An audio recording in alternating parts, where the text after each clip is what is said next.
Thank you.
Good morning, good morning. Let's then start.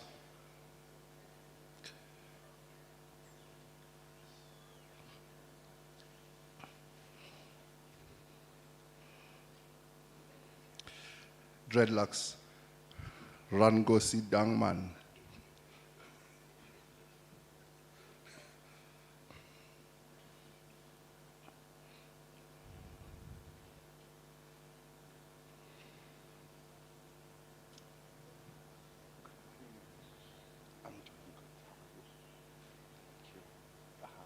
How do I say thank you? Thank you. Good morning, my dear colleagues and friends. We have come to the third and final day today. And I understand after yesterday's dinner, you refused to go. And you stayed until midnight, just dancing. So we appreciate that. It means that you were joyful, so give yourself a hand. So we understand most of you are traveling very long distances, so we won't like to really extend the program today, but still we'll have the conversations that we are supposed to have today as per the program, and I will be directing the proceedings today. To those who joined us today, my name is Ang Chawalala, directing the Indigenous Knowledge-Based Tech Innovation Directorate of the Department of Science, Technology and Innovation. We'll start the panel today by looking into creating a sovereign African, Pan-African, all-Africa, African knowledge-based funding strategy framework approach. How do we fund our work as South Africans, but also as Africans? And if these colleagues are here, I'd like to invite Sis Tandokazi Kumamoyo from the TIA, Ntate Katleho Ralihoko from the National Research Foundation,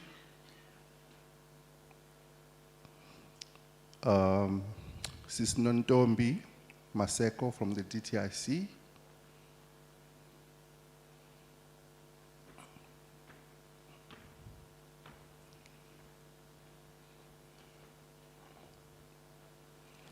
and I'm tempted, I'm actually tempted to pull some of you from the floor. Let's see if we can do this in a true African style. Let me see, 2 hands. South African Bureau of Standards, do you think you can come and join us if you have time, Ubaba? If time allows? Someone from the SIDFA, if you are still here?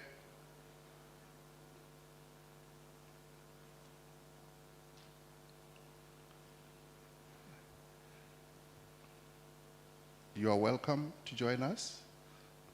Maybe 2 faces, 1 or 2 faces more.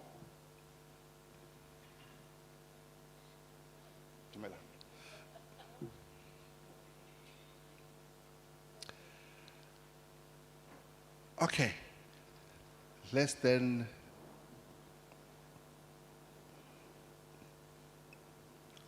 wait for our wisdom keeper, Ngakoli Sababa, for pulling you, but this is what elders do.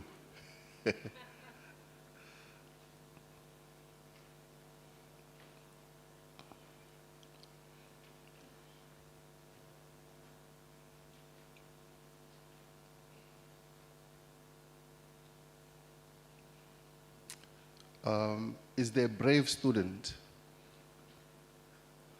that would like to come and join these experts here? One brave student. Let's see.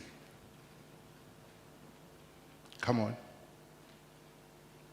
You stood here pitching and doing all kinds of stuff. Cause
okay, thank you so much. So what we'll do to this morning, just for about an hour, we're going to have a conversation on if we were to be given a whole lot of funding support, what frameworks and strategies, maybe even priorities, would we put in place? What is the best way for us as South Africans and Africans to finance our initiatives? Because funding is a currency.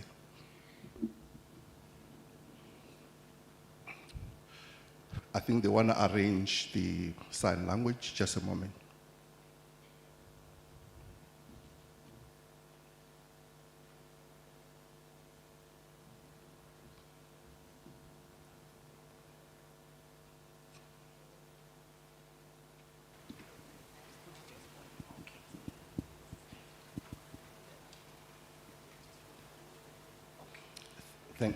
Thank you so much.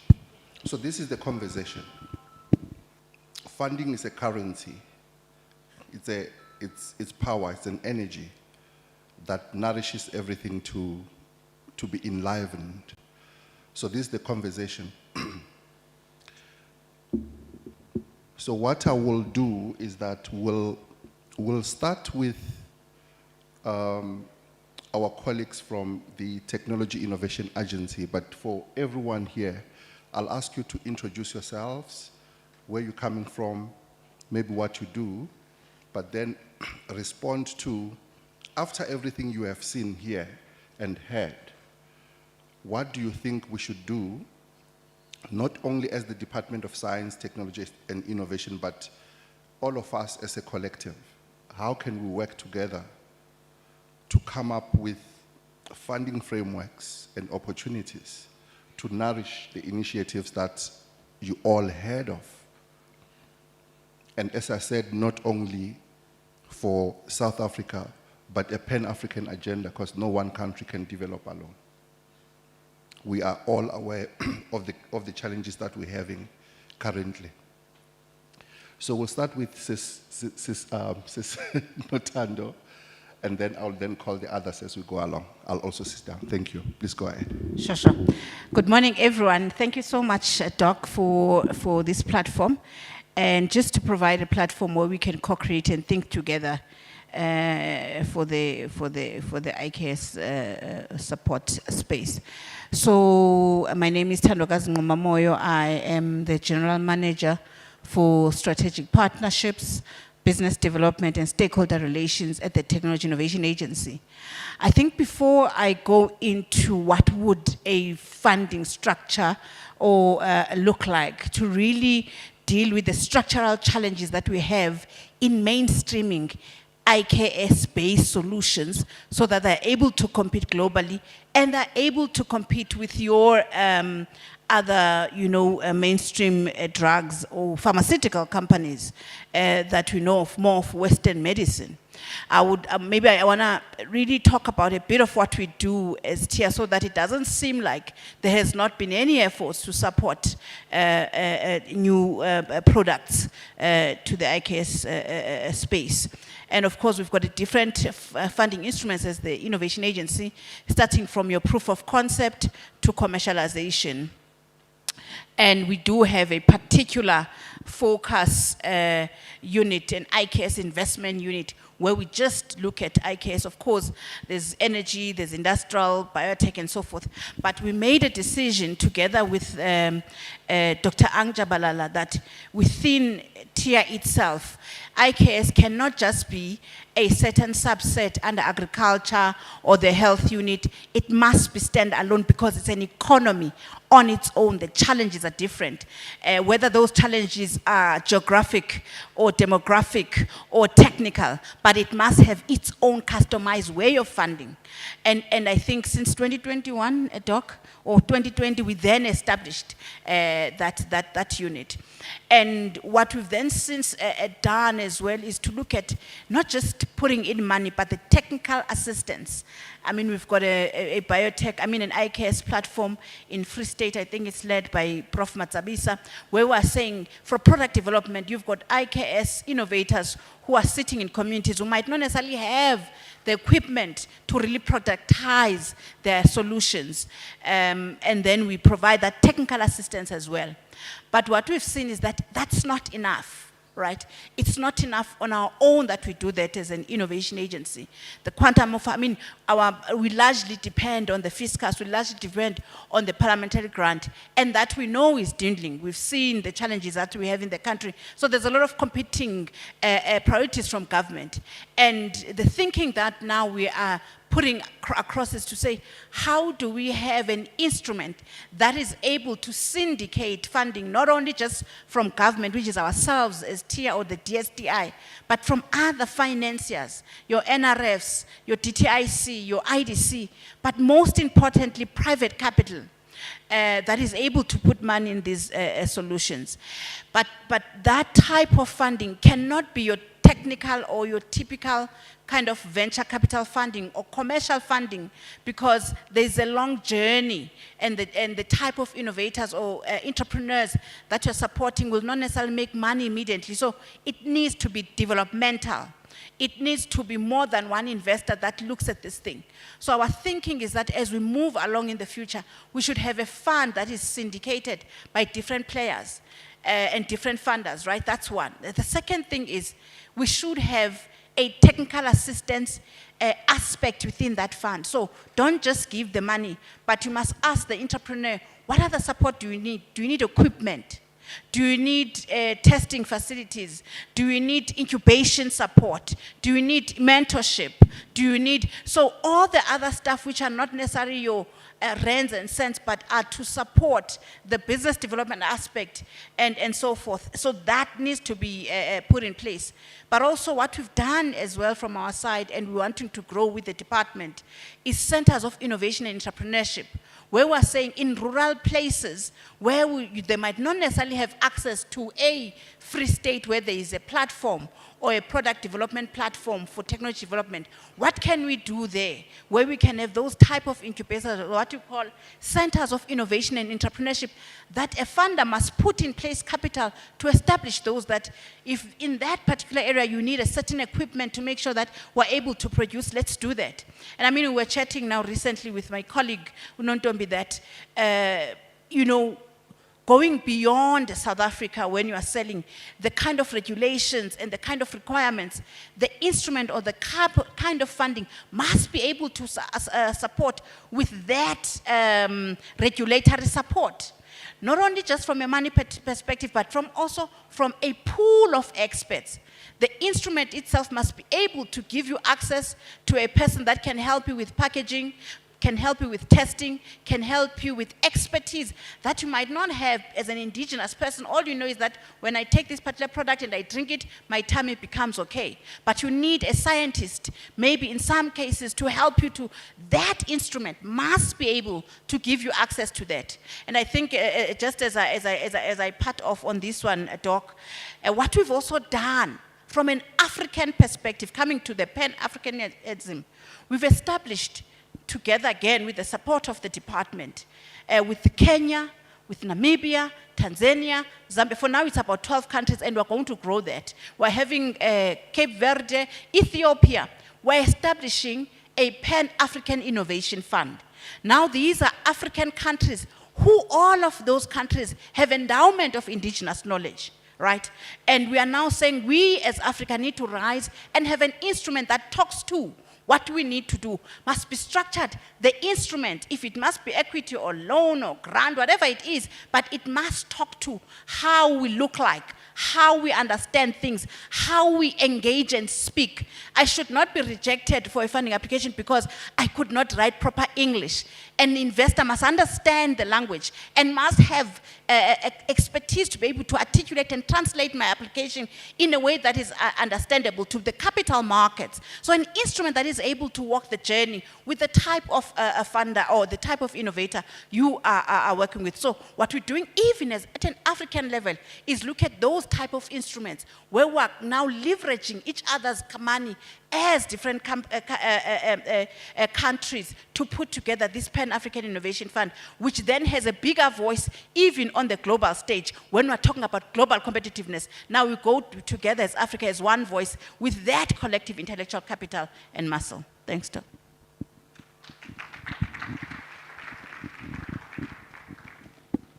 Thank you so much, Sis Tando. To Sis Nontombi, what Sis Tando is sharing is that we invested a lot on the, let's say maybe the basic research and the innovation part of work. However, it's also well known in our strategies, this innovation chasm, and I even call it a ditch. So what would you say we should do to then create a fund that nourishes the innovation value chains, but then seamlessly link to manufacturing value chains? So that's one. I also would like to reflect on what we had on the first day, that when you look into the analysis that Professor Maharaj shared with us, is that this dependency on external funders, for example, he indicated that investment from the Western world is shrinking, huge percentage. But then there is something that is emerging in the BRICS market, for example. How can we then engage the BRICS in then making sure that we industrialize? I mean, we've got good examples of, let's say, China, India, Brazil. So I'd like you to reflect on those two issues. A seamless move from innovation to manufacturing or industrialization, but also how do we choose our friends?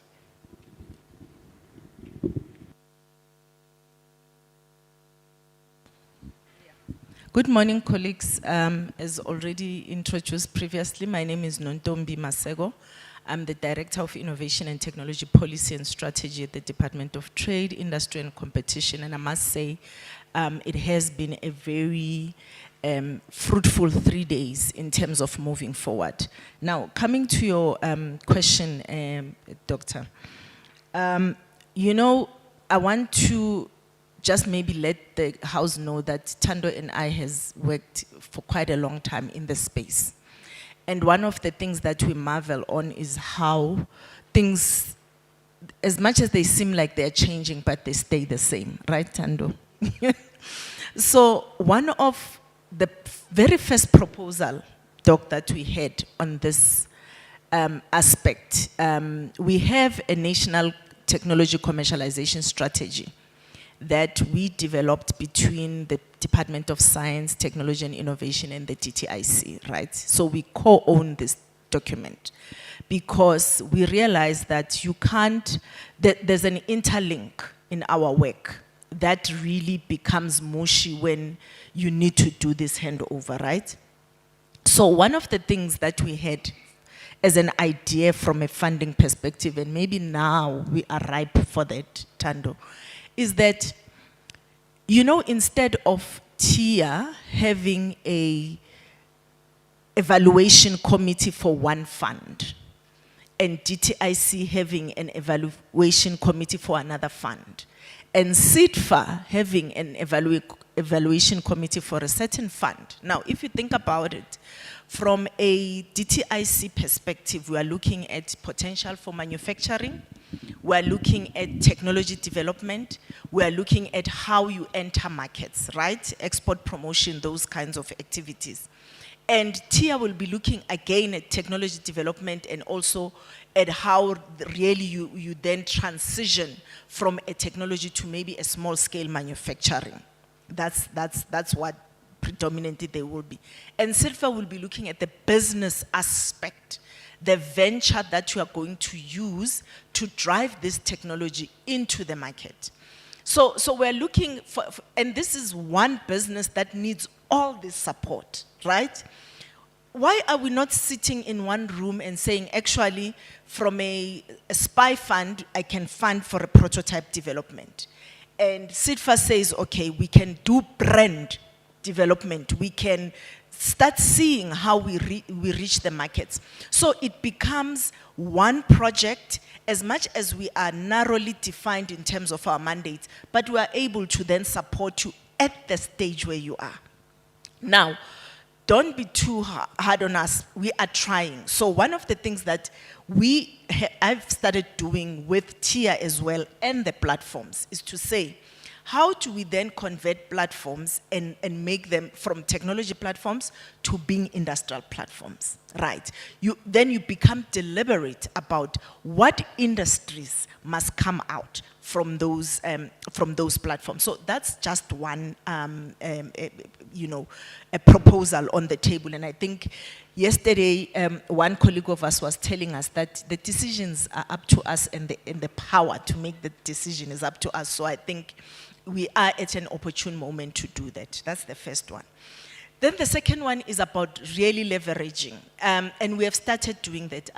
Even the idea of having one fund that have multiple contributors to that fund makes it even more plausible, because at the end of the day, if I put money in that fund, I will say, I want to see manufacturing happening for that company. Thando, you will say, I want to see development. So already, we as much as we treat it as one, but we know that all our mandates will be taken care of under that particular fund. Okay. Then going to your second question around how to leverage on the BRICS and our international partners. Let me tell you, we are already doing it. Within the BRICS environment, we already have what we want to establish as an innovation center. That it's one center that all 5 countries, own. And then we will have thematic areas. One of the topical ones now is energy, is how then you drive energy strategies for our countries, right? Because it's one of the common problems. And also manufacturing capabilities. So each country will have a sector focus that they lead under this center, and we use resources within the countries in terms of know-how, in terms of skills development, in terms of funding modalities, in terms of governance frameworks as well. That will then ensure that whatever project that we embark on succeeds. And also, even in terms of funding, all countries contribute to that. Thank you.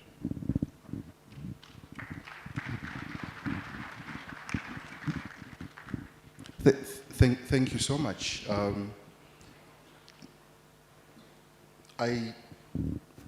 I'm feeling much more joyous that if I stand in the shoes of the scientists and the innovators, it's really frustrating for them to go to one organization, maybe get support, then only to have to go to another organization for them to then proceed, only to find that there's no communication between these various funding agencies. Now, I'd like to bring in the National Research Foundation. In our space, it's important that we do some foundational work, some basic research. Excuse me.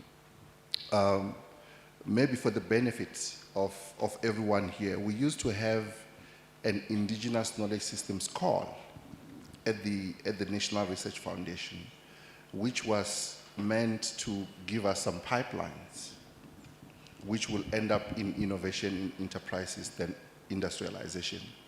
But that ended up also fizzling away. Ntati Katleho, after listening to the 2 colleagues, what would you say should be done for us to keep on generating new knowledge? I mean, we have barely tapped into this African wisdom. We haven't even started in truth. So what can we do? How can we reimagine what the NRF and maybe even organizations like yourselves can do in order to link to innovation, to enterprise development, to manufacturing? Do you think it's possible that at your stage, we already think about an industry when we select projects that needs to be funded even for foundational research? Please go ahead. Good morning, everyone, and thank you for the invite. My name is Katlaura Looko. I'm a research management specialist at the National Research Foundation. And I think that is a very important question. But just to respond to that, I want to give a helicopter view of what the actual work that the NRF does.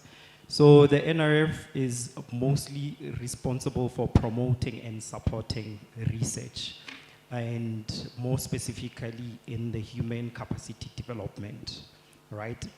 So in the NRF, what we do is we fund your postgraduate students, honors level, masters, doctoral, and postgrad. And we also fund research, that is being done within the IKS systems, and I think the NRF plays a very important role within the research and development space.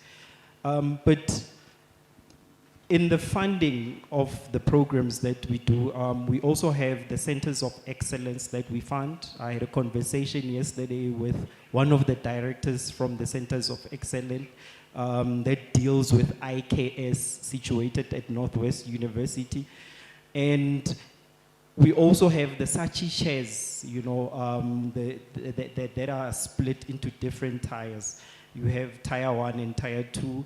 And just recently in April, we launched about 41 chairs that focus on historically disadvantaged institutions as well as universities of technology, you know. So that is the kind of work that we do. But in terms of research, that is just the one leg of the NRF. We do have other facilities, national facilities of the NRF. One being SCION, which looks into the observation of environment as well as aqua biodiversity. We also have SAEB, which deals with the marine space, you know, as well as aqua biodiversity. And we have SAAO as well as SARAO, which deal in the radio astronomy. There is a lady who's very passionate about radio astronomy, Marian West. Please go interact. She's in one of the stand. But just to come back to your question, I think it's important that we go to the grassroots and seek information. You know, one of the ideas that I received from this specific platform is that as experts, we need our knowledge from, you know, the knowledge experts, the people that are doing IKS, you know. And somebody said, you know, in order to understand IKS, you need to deal with the community. And with the NRF Vision 2030, Research for a Better Society, we are looking into going into communities, you know, to see that we're no longer focusing about publication, because already the NRF publishes about 26,000 publications annually. So now we want to know what is the work that is being done, more specifically by IKS. And with investment, I think it will help bring that funding framework of IKS so that we can invest into more researchers to do IKS technology-based, you know, research. So I think that is the kind of work that the NRF does, and that is how we want to expand the knowledge when it comes to IKS. And I'm glad that the experts that are sitting here, we can agree in one thing, that it's high time that we don't work in silos. We co-create, you know, and I like the idea of having one funding instrument, you know, one funding instrument that is going to create a pipeline. So imagine if you have a funding instrument whereby you have the NRF that will support the researcher, you know, to do the actual research, to either validate, you know, the research. I know there was a conversation in day one about the validation of research, you know, to do the actual research, the testing and everything. And then that funding also goes to other science councils such as this CSIR, you know, and then we work with NIPMO, you know, in terms of intellectual property. And then once that has been done, we work with TIA, you know, for commercialization, you know.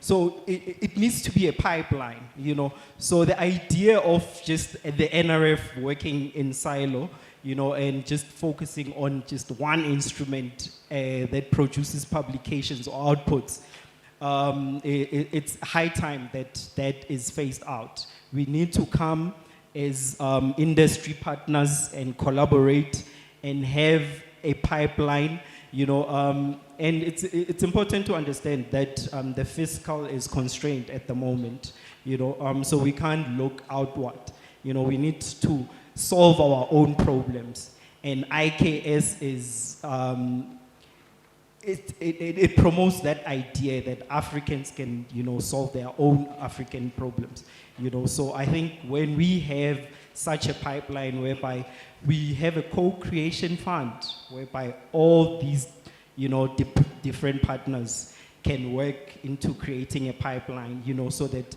there is no missing, you know, so that one does not find themselves missing, you know, after getting funding from NRF to say, what then now, you know. So we need to create a pipeline whereby we say, from the NRF, you can go to NIPMO, for your intellectual property, from NIPMO for you to commercialize TIA, you know, and so forth with the DTI as well. So I think that is the contribution that we need to make as the National Research Foundation and all these experts sitting here.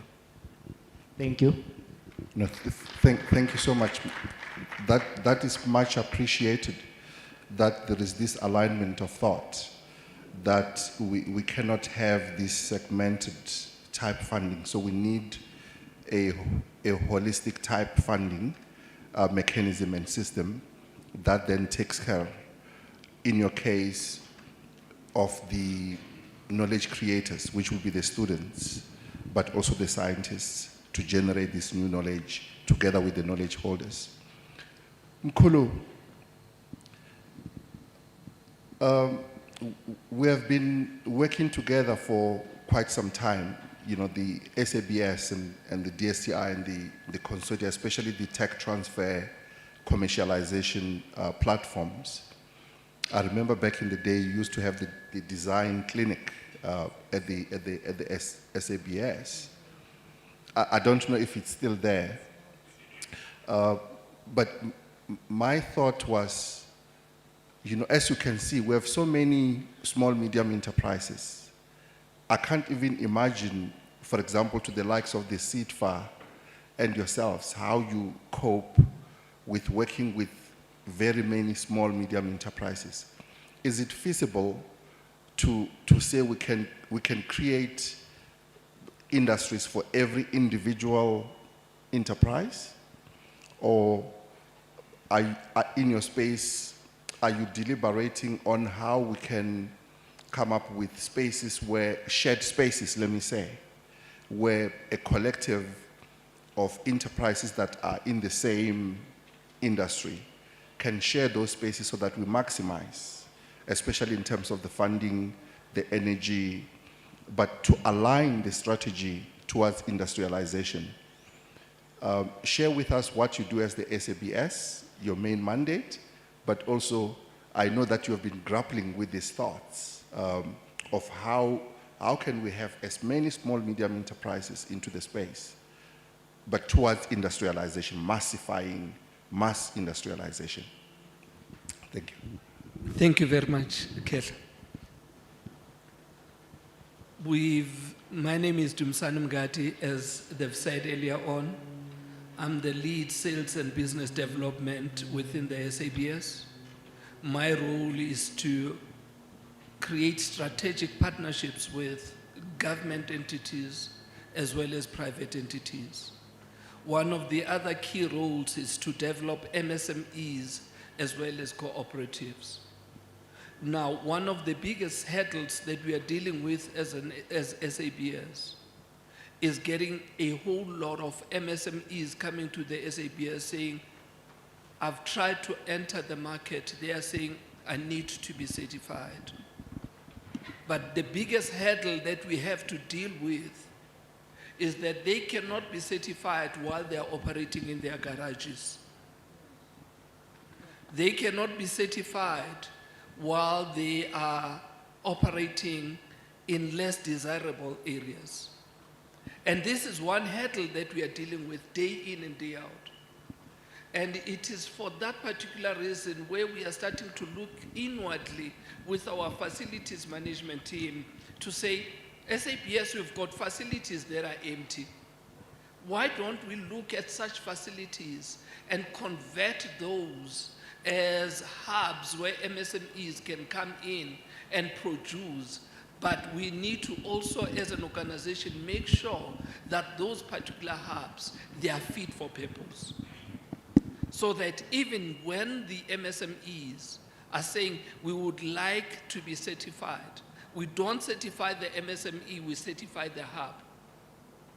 So by virtue of the hub being certified, everyone who gets out of that particular hub with a product, that product says, I'm produced from a certified hub. But we are not only looking at SABS, we are looking at other strategic partners where we are saying, let's look at how can we assist MSMEs. And it is rather sad that We are moving very slowly as a country, and yet there is Lesotho next door that we are working with currently. And they are supported by Germany. And Germany is establishing hubs. And they are saying SABS assist those hubs. Make sure that those hubs are compliant. So that at the end of the day, the MSMEs that are groomed, that are nurtured in those particular hubs, they come out of those hubs with products that are credible, with products that are SABS compliant. And this is the drive where we need to look at and say, how do we rope in DFIs to start creating hubs of that particular nature? Not only DFIs, one of the other strategic partners that we are not roping into our conversation, it is the customer or the buyer themselves. It is about time we call all those big pharmaceutical companies to start participating in forums of this particular nature and dig deep into their coffers and start investing in terms of enterprise development, in infrastructures of that particular nature, and in developing IKS within the country, and making sure that medicinal products that are produced by these particular hubs have got the first buyers being these big pharmaceutical companies. That's where we need to go as we are looking at a bigger picture within the SABS. Thank you very much. Thank you. So hubs to churn the fire amongst the youth and the innovators is the way to go. And I think to the SMMEs at the back, the message is that gone are the days that you as an enterprise, you'll want your own space, your own manufacturing facility. That is not sustainable. It cannot work. That's what Mkhulu is saying. And I think the conversation that we then need to have with the SIDFAS and small businesses, the government department, it's how then we create a fund that will then nourish these things. For example, Sis Tandokazi spoke about how the TIA has these technology stations. So we don't have to even build any new stations. For example, we have to latch into those, but of course, in deep rural areas where these things are not there, it's essential that we do this. And to the scientists, especially those that are funded by us, I was just reflecting yesterday that I think each and every platform or member of the platform, all the labs and universities that we showcased yesterday, we already have an example. For example, 2-3 weeks back at UKZN, we launched an accelerator, a rapid accelerator, that is co-funded by SIDFA and the Department of Small Business, and of course other partners. So, University of Venda, you also have an Siferi, yeah? So I think this should be the thinking, that every lab, every department should be linked to enterprise development. That should be a non-negotiable. Then those enterprises and those labs be linked to product development hubs. And like this, then we start to aggregate all this into industries, which are owned by the youth. My young man, the world belongs to you now. There are people who may not know that 60%, I think, of the African continent is youth, between 15 and 30, 35. And there are those who are saying that in the next 20, 30 years, the fourth person on the planet will be an African. So if that is the case, it means that Africa must rise to the occasion. It means the world will be mainly African.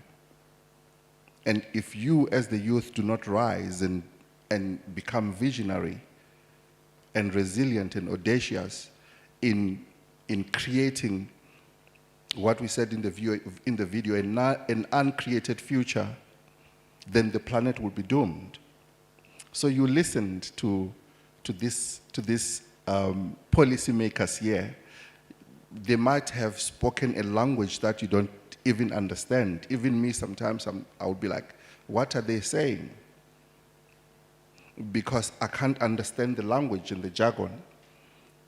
But what do you make of what you have heard, especially in us as policymakers and scientists creating a funding model, a financing model for the youth to be active participants in creating industries, in them being job creators, not job seekers?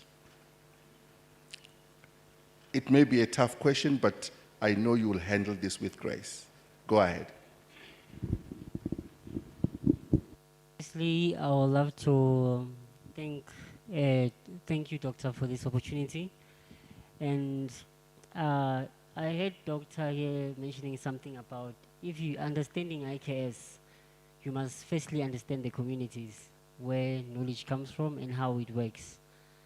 And I fully agree to that. And I also have a belief that when it comes to what was mentioned earlier, development of the funding instrument and not relying on other organizations, I believe it's really, really important for us to understand that if we have to develop funds, we must actually understand the same communities that we come from. And we must understand their demands and likings. The minute when we understand those communities is how we'll be able to indicate what actually circulates in their community, what kind of products, what kind of services, what kind of demands do that community have.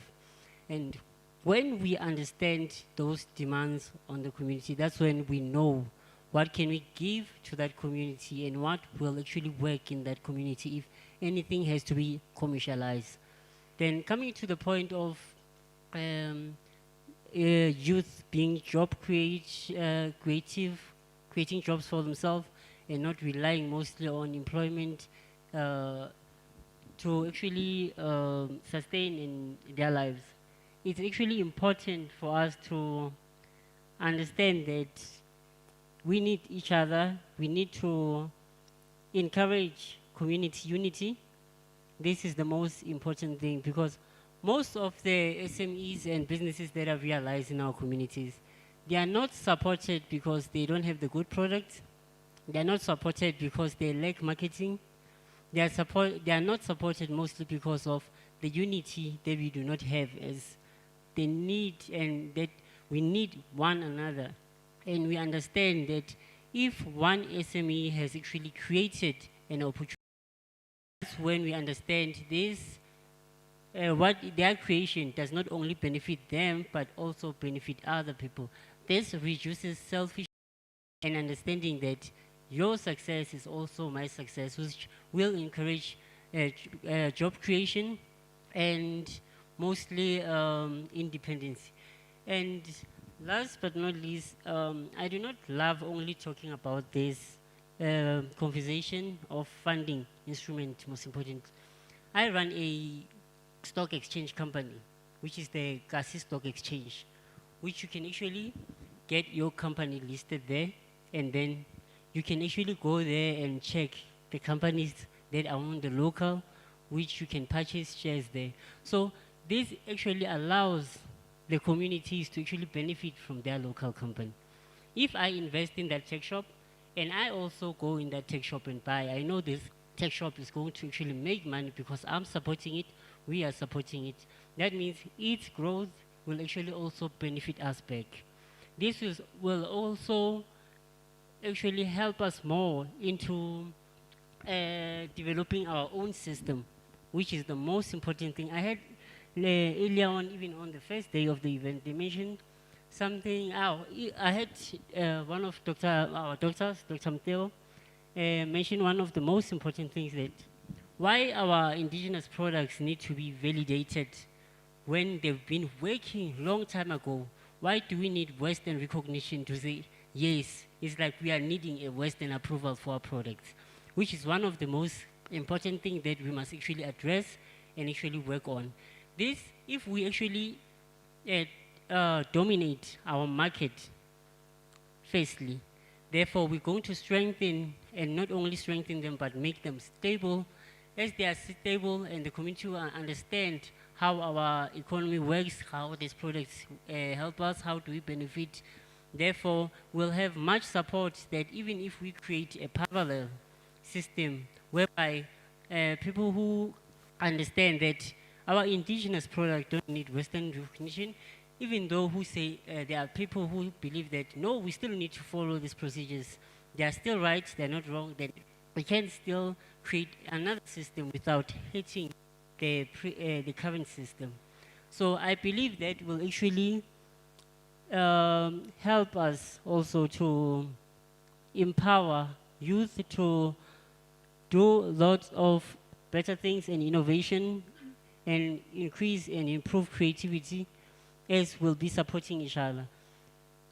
Our actions will actually determine whether the youth in the next coming years, coming to the question that if our youth will be, the Africa will be in the hands of, determine whether we as people, if we put effort, is it going to be Africa, is it going to be in our hands, or Africa won't be in our hands? So it's really important for us to invest in each other.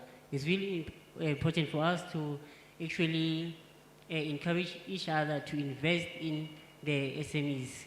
So it really support each other, you really need each other, and other person's success is not a threat to yours. And my name is Paulo So from Northwest University. I'm an entrepreneur, and thank you. And we safe and secure that we've got youth with such brilliant minds and visions. So, well done.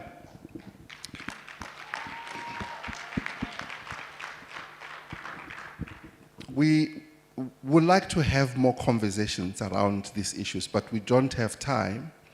But I'd like to maybe give us 5-10 minutes opportunity to just get some hands. I will start, let me take 4 hands now.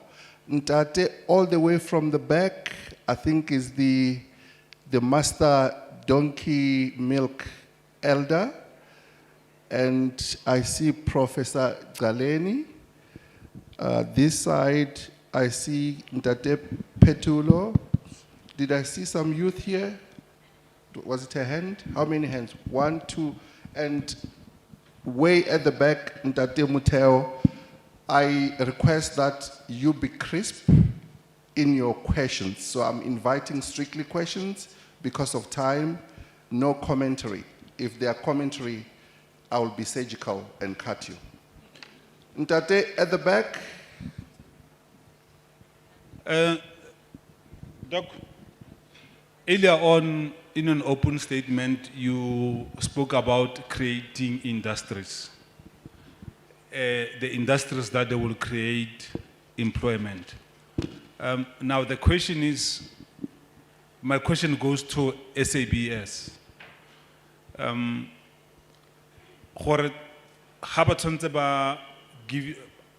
Give you a certificate, a recognition certificate. What do they really need in your product? What do you really need? Let's say, for argument's sake, I need certification for the donkey milk. What do they really need into that? Because Poloso just made a point that why do we need validation for our products? That's why now in the donkey milk, we don't pasteurize it. We sell raw as it is. Because what do we do in our company? We take care of our donkeys. We don't use working animals, but we have 10 our donkeys to be commercial donkeys. So why should I need approval from SABS, while when we grew up, the donkey milk was working? Why do we need to have those approvals? Thank you, Ntate. Then I think the second hand I recognized was Prof. Galeni.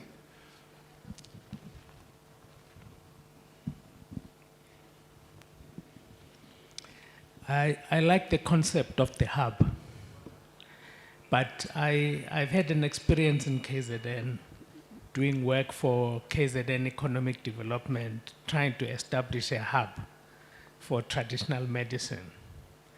And when we brought traditional healers together to work collaboratively and own the hub, and because each are used to working alone, they found it difficult to accept the model. We say, government is going to fund you. This is going to be your business. You have your own line of products which are different from the other one and stuff like that. That project had to be basically culled, having done a lot of work to get to that stage. So I'm saying I like the idea, but I think there is going to be in the IKS space. I know in farming, in agriculture, it helps with the cooperatives. They work much better, but I found in this space in particular, and I don't understand, I thought IKS would understand the concept of Ubuntu, working together, Ilima, and I don't know, maybe we had a different set of healers that we're working with or not, but I think there's a sense of change management that we need to apply in terms of getting that to succeed. Thanks. Thanks, Prof. Then, Remuteo, let's elevate the conversation. Thank you, Chair. Just quickly, from NRF, I'm happy NRF is no longer focusing on the publications. It's going towards transformation. So I wanted to ask from NRF in terms of ratings, especially in IKS, because the people we work with who are the experts in IKS, does NRF going to have a system that recognizes those people? I think those are the innovations in recognition of prior learning. Secondly, Ntate Ang, there's a missing debate I'm missing here on innovations in curriculum. We have a BIKS at Northwestern Venda. Other universities want to do it in South Africa, and also in the continent we get calls from other countries who are interested in innovation in curriculum in IKS, which will have an entrepreneurship aspect and such kind of things to move forward, and the 4IR. So one of the challenges we're facing with this BIKS is also on funding, because these students, they need a lot of money for work integrated learning. So I just want to find out that colleagues from Department of Education, as the other stakeholders in these issues, can they play a very important part to be able to take these issues on curriculum innovations going forward? Because now we are dealing with a new curriculum century. The curriculums which must be relevant and responsive to society, to industry, and to economy. Thank you. Thank you.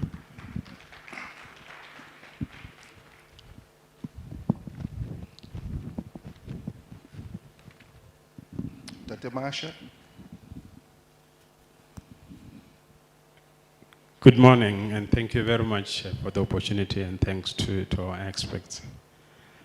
It is heartwarming to want to hear that after so long, it seems we have seen the need of how important it is to work together. And this common pot of funding, or one pot that is going to be put together, I think it's a good thing to hear that is going to happen. And I hope it can be extended across the board. We have 40% unemployment in this country. And I think it's high time that all the departments of government realize that their client is the people of South Africa. And that which they need to do is to deliver services to them. And they need to realize that actually they are experts as departments, but through the value chain, they all have a role to play. And each takes their position in that value chain so that we can achieve everything that we are looking to achieve and eventually be able to benefit the people of South Africa. I think that will be a good way of moving forward from here, because working in silos is not going to help us at all. And I think we have seen it up to now that it doesn't help. And I think as my comment, I know it's not a question, I think that needs to be considered at a higher level. Thank you. Thanks, Ntat. Maybe let me, there's a hand, oh, sorry. Okay, I'll then take these last two in the interest of time. Go ahead, Ntat. Thanks, Dr. Chabalala. Ms. Maseko indicated that the bringing about coherence in the funding system would help to improve the performance of the system. My recollection is that in the draft white paper on science and technology around 2017-18, that was proposed. But in the final paper, the whole thing had disappeared. I know, having gone through the process of policy development, you do stakeholder engagement, and probably there has been a pushback against that. Could you comment on what might have happened in that process? Thank you.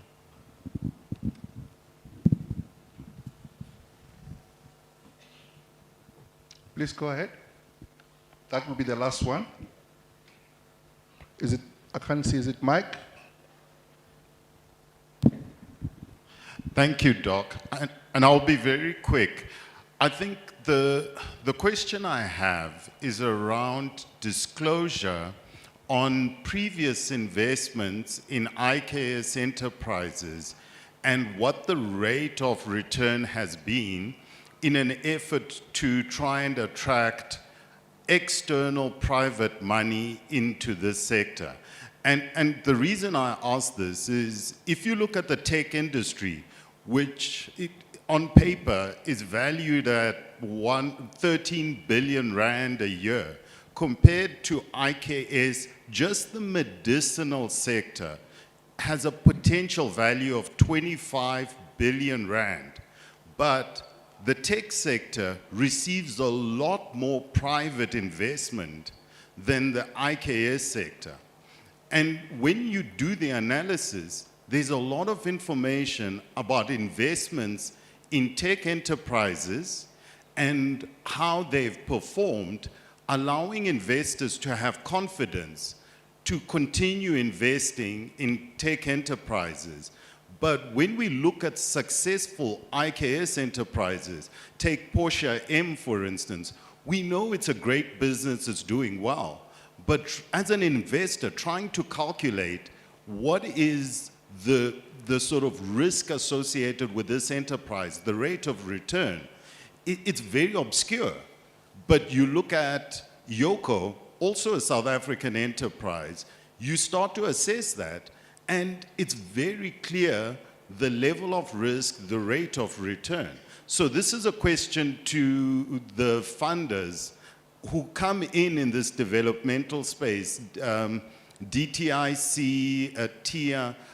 What is the effort in trying to share some of the data on investment performance of our more mature enterprises to give confidence to external investors to put money in? Much relevant question. I wonder if there are any studies done yet, but something to consider. I will then give you all an opportunity to respond to the questions that were directed to you, but also in the same vein, have a minute to just share your parting shot, and then we'll close. Please go ahead. We'll start with yourselves, Sis Nota. Oh, sorry, not Tom. Okay, thank you. Thank you for the questions. And I think the first one that relates to the changes or the white paper on science and technology. Unfortunately, I was not part of the changes. Maybe Tando will shed some light. But all I can attest to is that with the revision of the white paper, then the aspect of commercialization and also technology development, not for the sake of technology development, came in strongly. And based on that, it then said what strategies do we put in place to ensure that that happens? And I think that's why technology commercialization, industrialization is on our tongues now, because it's no longer about developing knowledge for the sake of knowledge, but also it has to have societal benefits and economic benefits. The second question around investment performance, I think within the DTIC, we do those studies to see, because there's lots of investment done in specific sectors. So this is one thing that I alluded to yesterday. I said, you know, if you think about IK is a knowledge form. You know, and that we use to then support specific sectors as articulated by the DTIC in terms of prioritization.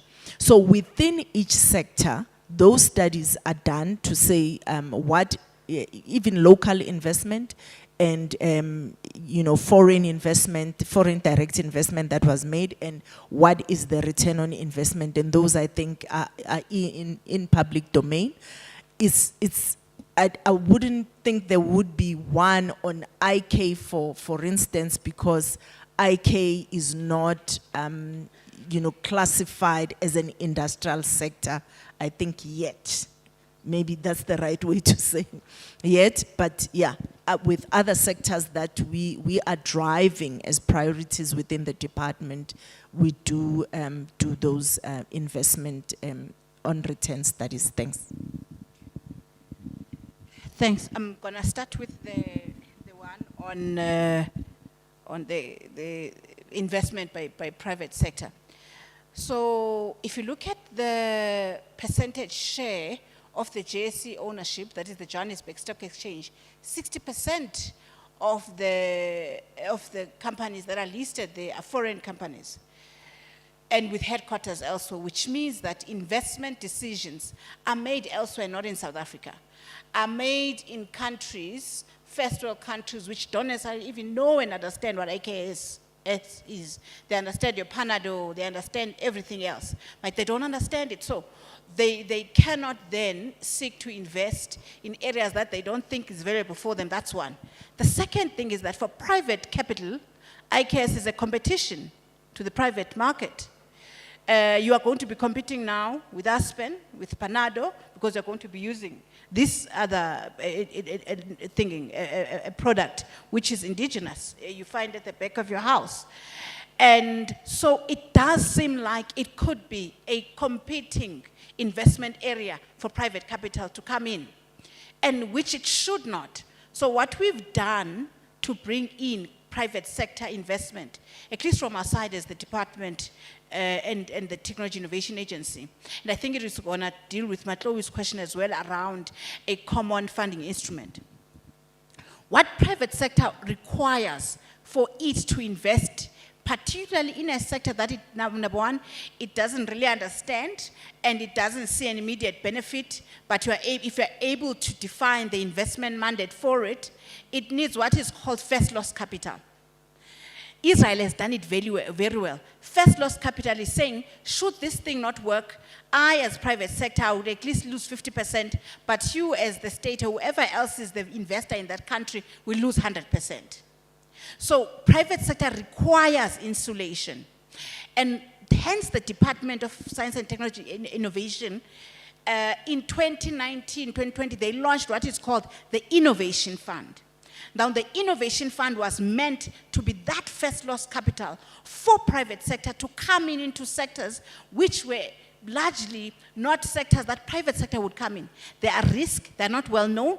These are sectors where the asset class is university, IP from universities, IP from technology-based or bio-based IKS, and for government to then say, or for the innovation fund then to then say, we'll provide first loss capital, let's educate you as scientists and so forth with this particular instrument.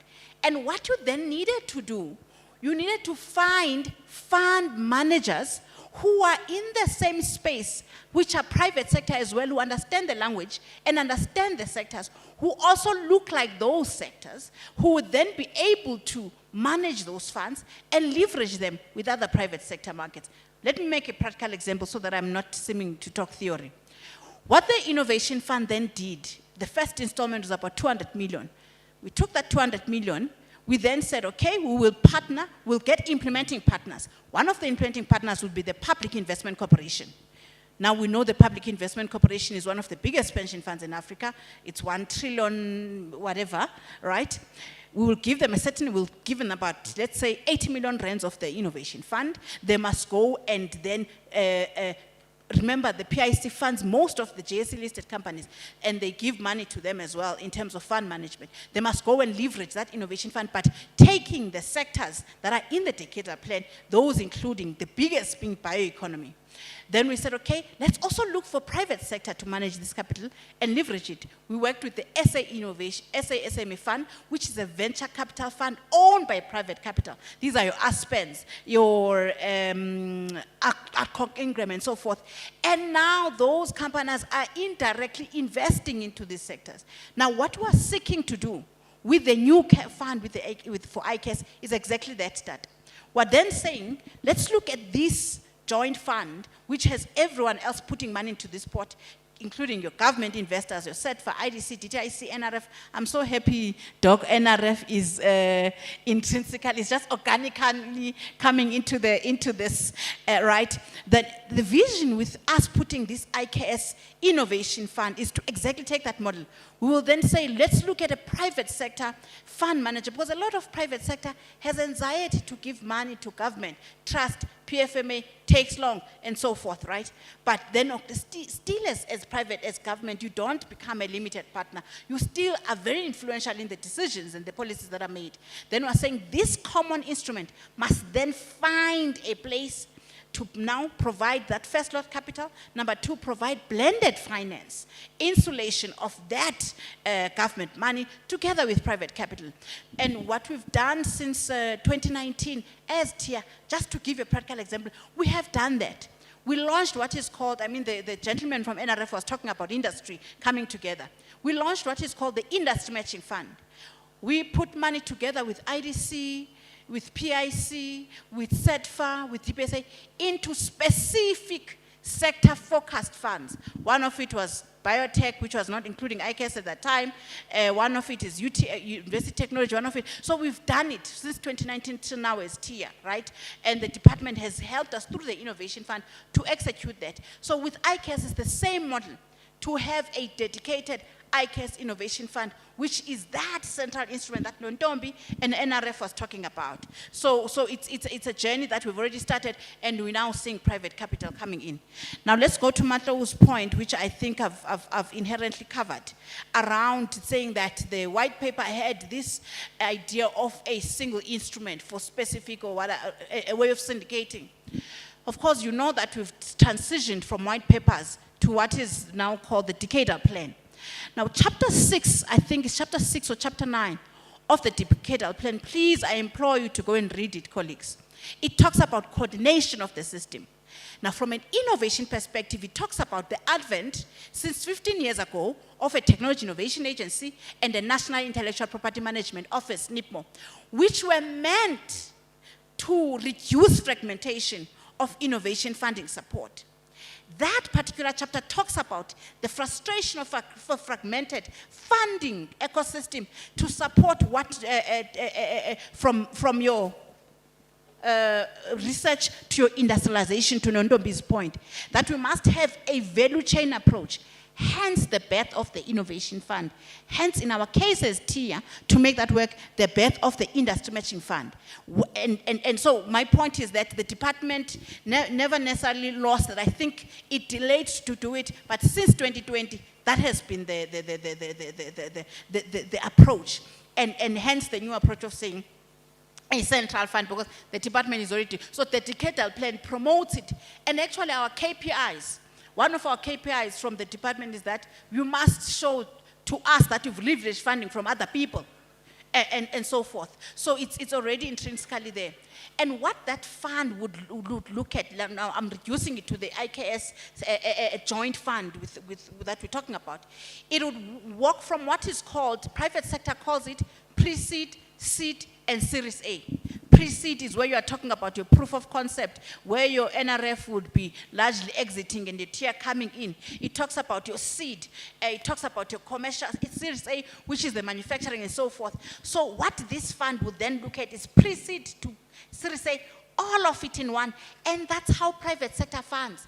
Private sector does not like to put money where it's pre-seed there, it's seed there, it's Series A there. That's how they fund. They find a journey. They want to see the entire project following through. So that's how the instrument we're thinking of as well will be designed, from pre-seed so that everyone in the value chain can see themselves.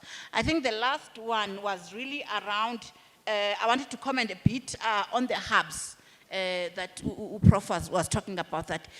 What we've, and I think Ank, you've spoken about it, what we are trying to promote is not to, I think there's this tendency in South Africa of wanting to create new things instead of making the ones that exist work. Maybe creating new hubs, creating new things.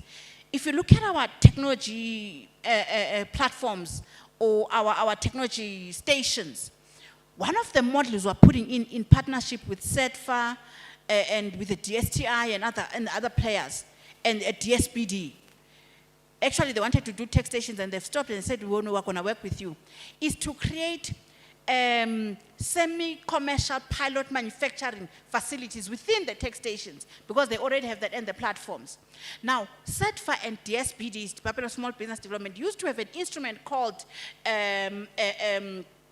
product assist or something, but it should be an instrument that sets up these pop-up shared manufacturing facilities. And we're saying let's rather bolster, and the intention is to support innovative enterprises.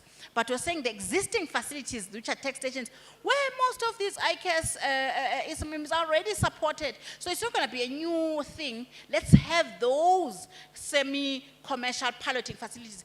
And this single funding instrument that we're talking about, this joint funding instrument, which is a syndication of all of that, should be able to have a activity that funds, a funding activity towards that element, whereby we're saying, we're not going to put up all these pilot facilities. We're going to fund them being centralized somewhere, and then we allow you to utilize them so that you are ready now to go into mass manufacturing. So that when IDC asks you for collateral, you are able to or track record, you are able to produce it, because this joint fund has helped you with this semi-commercial piloting for you to sell 10 or 20 products to clicks, then you are able to produce that track record.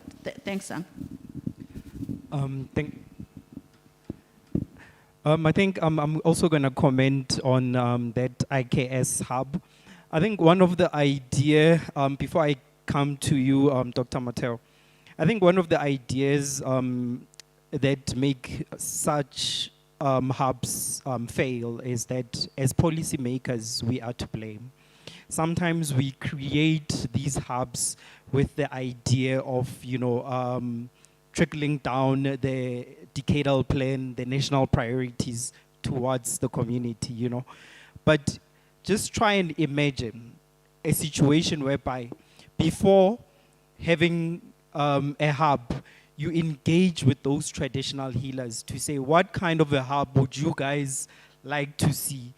So instead of doing a top-down approach, you do a bottom-up approach whereby those traditional healers can give you ideas, and those ideas can link with the decadal plan, So I think that is the idea that we need to move towards, to engage We can't, as researchers, say we know what the problem is without engaging the community.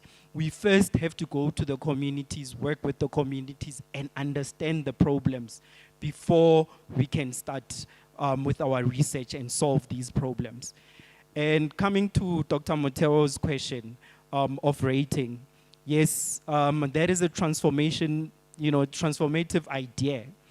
It is possible, and when you look at IKS, perhaps we must not look at just publication, because rating is all about, it's a peer review process.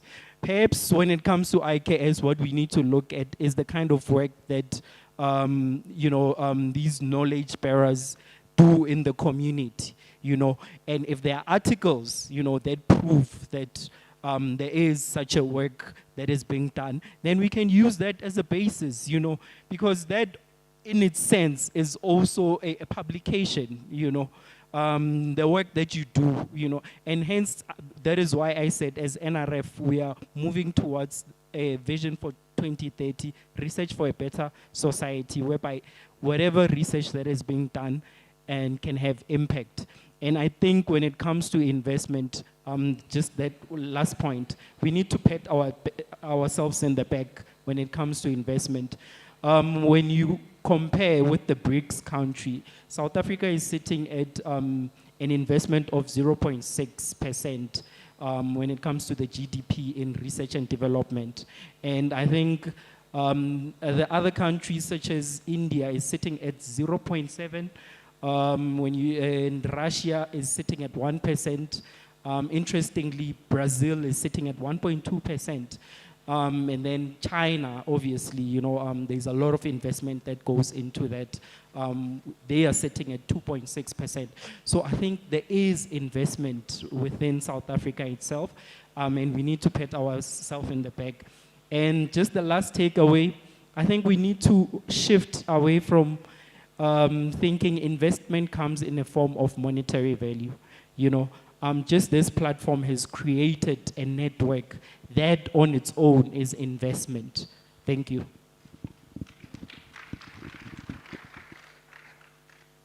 Thank you very much, Ketha. One of the things that I have highlighted is that we need to start dealing with silos. As government, we need to eliminate silos. And we also need to commend ourselves as institutions. We've got some of the good policies. But it is about time that we start implementing those policies. The tire has to hit the tarmac so that we realize those particular policies. When you deal with traditional healers, there's an element of trust that has to be dealt with. We have dealt with those traditional healers quite a lot, including in KZN. And there's an issue of trust amongst themselves, one. And number two, there's an issue of trust between them and us. I know Ugogo Pepsile, Ugogo Amanda Gabashe, they've dealt with that issue at length. But I can safely tell you now that most of the efforts that they've put in this did not yield much. We still need to look at that in depth. And I just want to, Prof, I just want to encourage you, it's not only with traditional healers. We are working with women producing sanitary towels. We said for them to succeed in that space, let them come together, and they agreed. But it was in the middle of the conceptualization of the project where they decided to pull from different directions because they did not trust each other. So that is an issue that we need to deal with amongst MSMEs. And if we can be able to convince them, ukuthi izandla ziyagezana, we will not succeed in that space. Now, One of the other aspects, Ketla, that we need to look at, there's a dwindling pool of indigenous knowledge holders. Most of those people who hold this information are old and some are going. And the biggest challenge is, as South Africans, we are not good at documenting information. We need to start encouraging ourselves in documenting information of that particular nature. There's a gentleman at the back who spoke about how, or who asked how does he get certified by SABS. It starts with training, and there's a number of standards that you need to focus on. There's either HACCP, Hazard Analysis Critical Control Point, or there's ISO 22001, or there's FSSC. These are the food safety standards. But as a starting point, I would encourage you to go for training on HACCP. Once you've done training on HACCP, we need to look at how to develop and implement processes in line with HACCP. And from that point on, you can then be able to apply for certification. Now the question is, why do we need approval? The issue of spaza shops is the very issue where people are saying, I don't need to be approved. The issue of listeriosis is the very issue where people are not being inspected, audited by a third party. Now, it is so good to say my product is good, it can be consumed by anyone, until there's a bacteria that hits your product and people die. Your brand gets tarnished for life. So this is about brand protection. Go for training. We'll assist you. I'm even willing to give you a voucher for training so that you can train for free. I think I've covered all aspects. The last aspect that we need to talk about is the issue of investment in indigenous knowledge system. Can I just misbehave? Before we even consider other people investing in our products, let's stop demystifying traditional medicine. As South Africans, we are divided when it comes to traditional medicine. Religion has taught us that traditional medicine is witchcraft. And it is for that point that it is easier for us to buy traditional medicine from China and from India, yet fail to buy our own traditional medicine, which is as good as the traditional medicine from other countries. Let's start inwardly and begin to tell a story, and a positive story, about our own African traditional medicine. Thank you very much.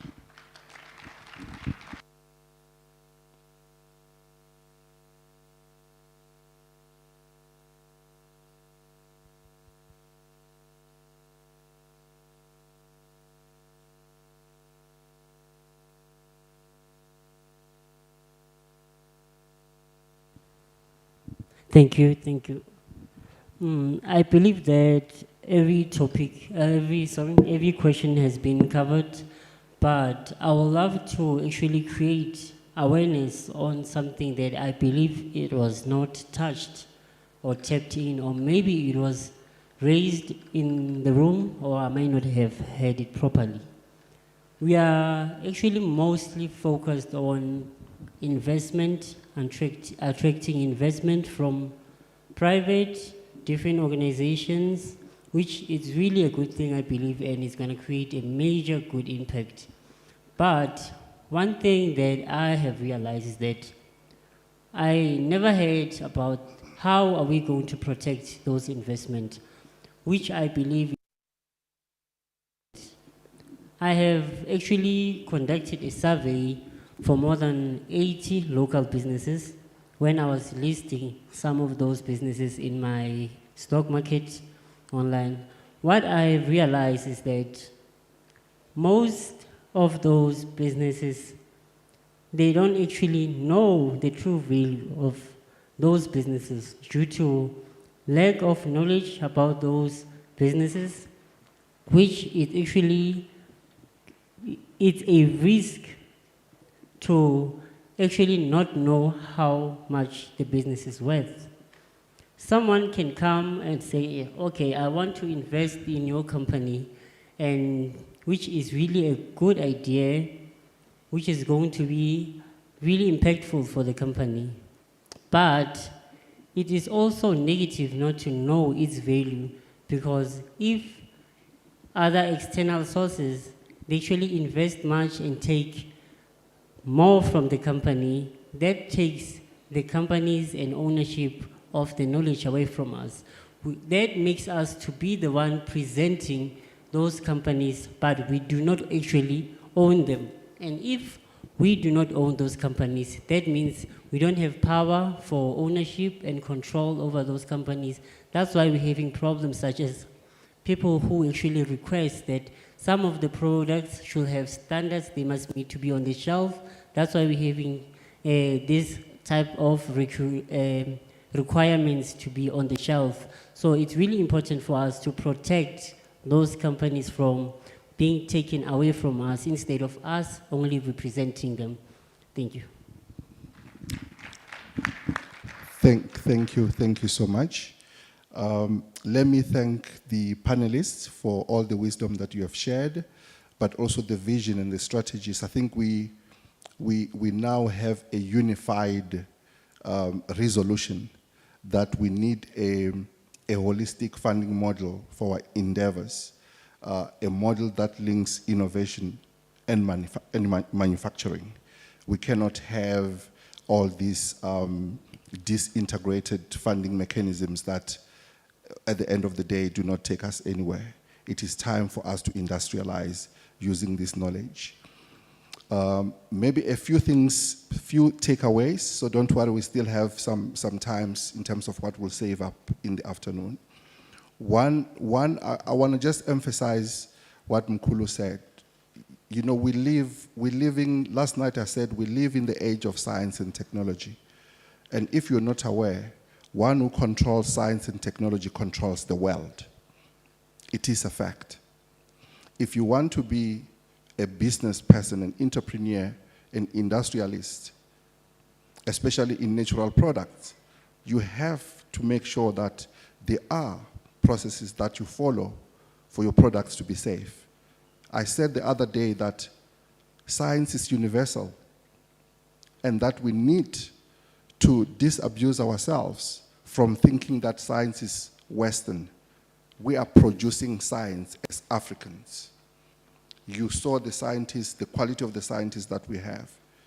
That is essential. Secondly, there are certain conversations which are old and tired. They are old school conversations that were bred during the times of the war, epistemic wars between natural sciences and social sciences or humanities. This is the time of transdisciplinarity. And some of the words may have certain connotations then, like validation. Validation in our context, within the work that we do, doesn't mean that another knowledge system must validate your knowledge system. It means evaluation, taking something through the processes. I think we need to understand that. Otherwise, we'll then keep on having a conversation that is 30 years old. We must elevate the conversation, colleagues, to a different platform. With that, let's thank up our colleagues here, and then we'll then meet later. Thank you so much.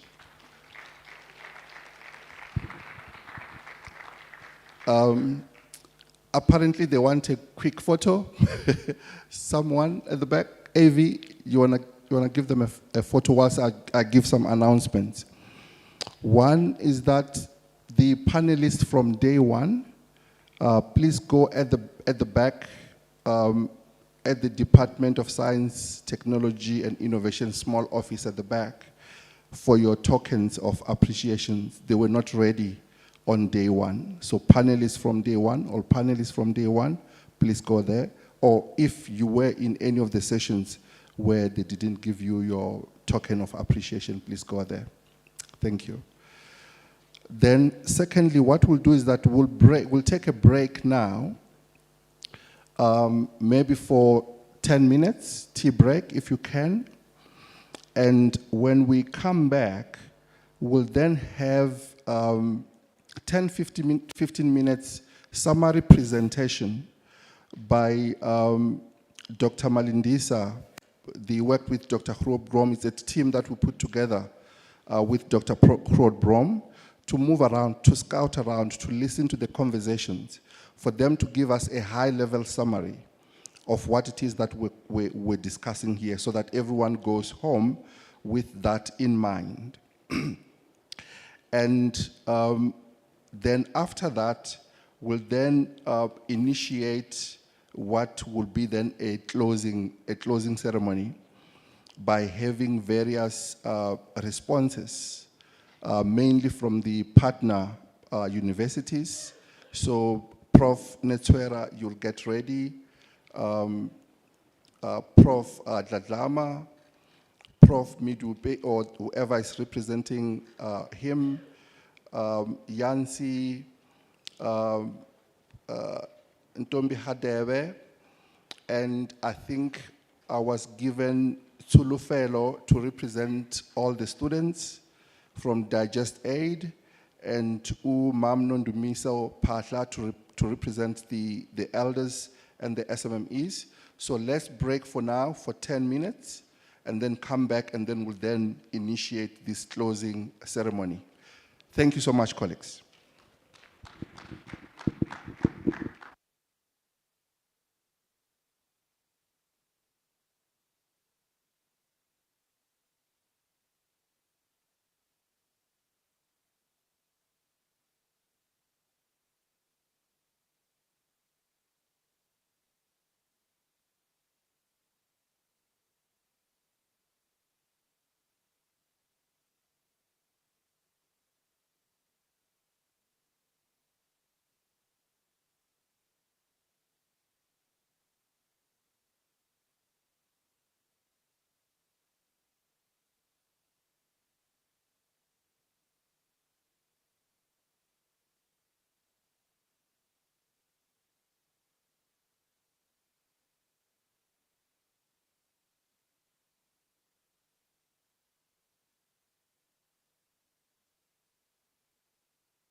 1, 2.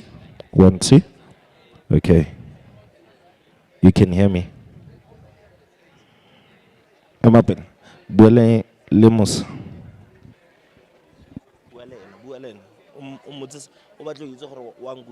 One, two. Check. Check. 1, 2. 2. 2. 2. 2. 1, 2. 2. 2. Hey. Hey. 1, 2. Okay.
I'm good.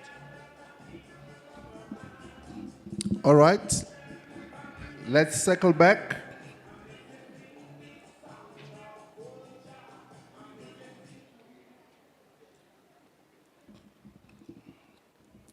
Please, let's circle back. Whilst you're playing I'm a Rebel, will that tune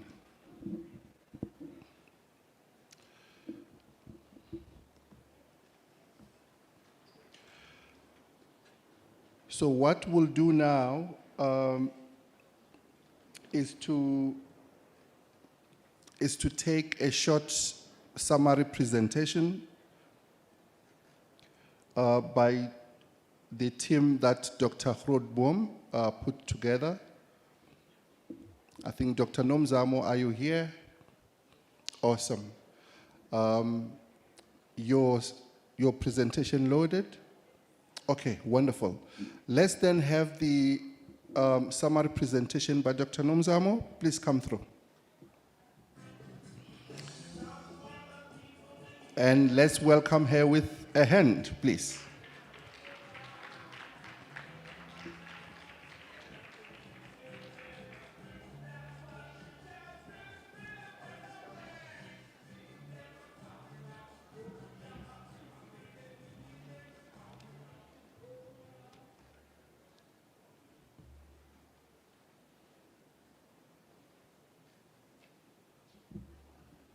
Good morning, everyone.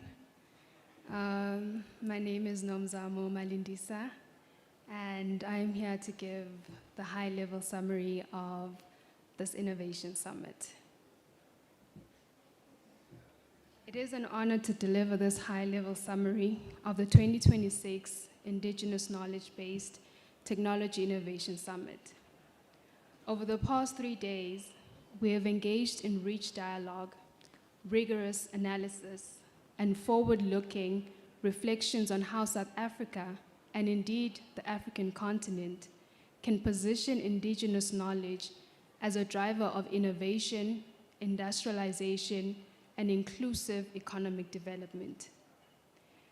This summit has demonstrated that indigenous knowledge is not merely a cultural asset.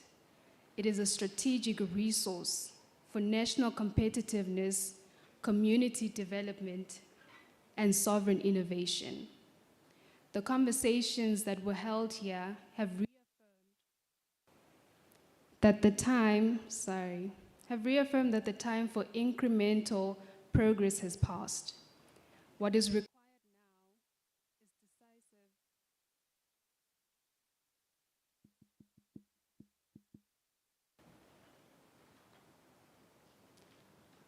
Hello, okay, sorry about that. What is required now is decisive implementation and coordinated investment and a shared commitment to building IK-based innovation economy that is globally competitive and locally transformative. So in day one, we opened with strong leadership from the DSTI and partner institutions. The keynote and response speeches articulated a clear and urgent call. Several themes emerged prominently. Firstly, the need to produce employment-creating graduates that are capable of contributing to innovation and economic growth.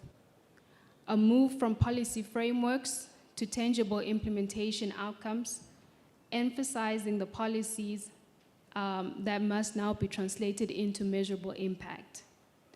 A call to invest in people and partnerships, recognizing that human capital and collaborative ecosystems are central to success.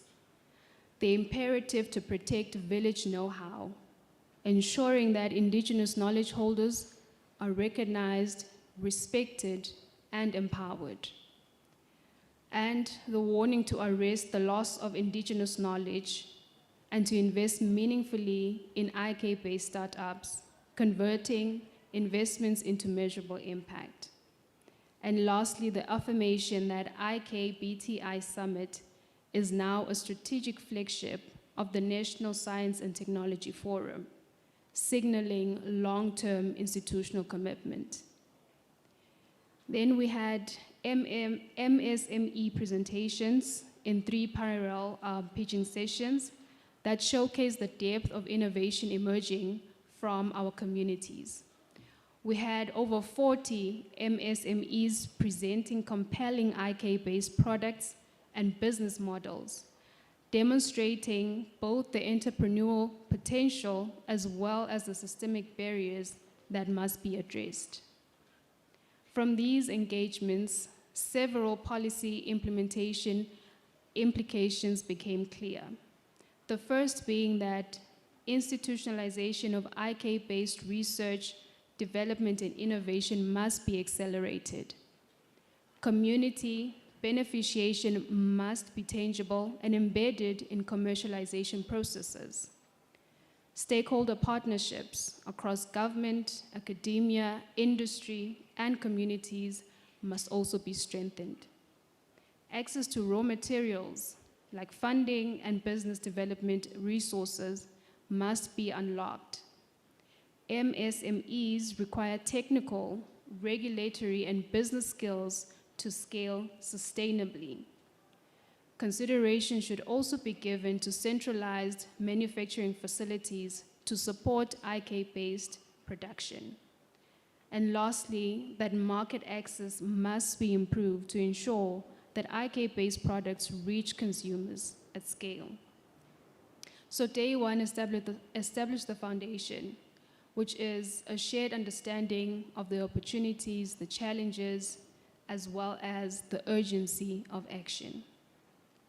On day two, we shifted the focus to an enabling environment, looking at policies, regulations, and sectoral interfaces that shape the IK-based innovation landscape. The morning plenary on policies and strategies emphasized the need to pivot the national system of innovation to support a competitive IK-based technology innovation sector. 2 sessions followed. The first was on growing the nutraceuticals and health infusions industry through IK-based innovations. And the second was on growing health and well-being industries through IK-based innovations. And these sessions highlighted the scientific, agricultural, and commercial potential of IK-based products and the need for an integrated value chain development. In the afternoon, discussions turned to scaling and industrialization, with insights from private sector partners on equity, co-investment, and sustainable growth models. The parallel sessions on regulatory systems and financial opportunities further captured the importance of enabling frameworks and accessible funding mechanisms. Issues of technology transfer, intellectual property, regulatory clarity, and interdepartmental coordination were also highlighted. The policy implications from day two were clear. South Africa should explore the establishment of a government pharmaceuticals company, drawing lessons from international models such as Brazil, China, Singapore. Policy implementation must adopt a whole value chain approach, from research and development to commercialization. IK-based manufacturing facilities must be prioritized to build local capacity as well as create jobs. Artificial intelligence and emerging technologies should be integrated to enhance RDI and manufacturing efficiencies, including the development of digital platforms. Good policies must be converted into excellent implementation outcomes, and the role of the DSTI in funding and supporting IK-based innovations, being well recognized, still creates room for other partners and stakeholders to come on board. Government must continue to strengthen coordination and evidence-based decision-making. Day two made it clear that industrialization will not occur organically. It requires deliberate design, strategic investment, and regulatory alignment. Then day 3, today, brought the summit to its strategic conclusion, focusing on the financial architecture required to sustain an IK-based innovation economy. The plenary that we were just in now focused on sovereign African knowledge-based funding strategies and emphasized the need for an African and global South-controlled investment mechanism that prioritizes indigenous knowledge. It also focused on the importance of cross-sectoral and cross-border collaboration to build regional value chain, access to markets, and a pan-African innovation fund. It also looked at the role of private and public partnerships in mobilizing capital and expertise, including technical assistance for business development. The closing plenary reinforced the industry, government, regulatory, science councils, and higher education institutions share a common vision. The sector is aligned, the momentum is strong, and the next phase must focus on implementation, investment, and measurable impact. Across all 3 days, one message has resonated consistently. Indigenous knowledge is a foundation for sovereign innovation, economic transformation, and community empowerment. We now have clear policy direction, strong institutional commitment, a vibrant pipeline of MSMEs, regulatory and financial partners at the table, and a shared understanding of the urgency and the opportunity that exists within the space.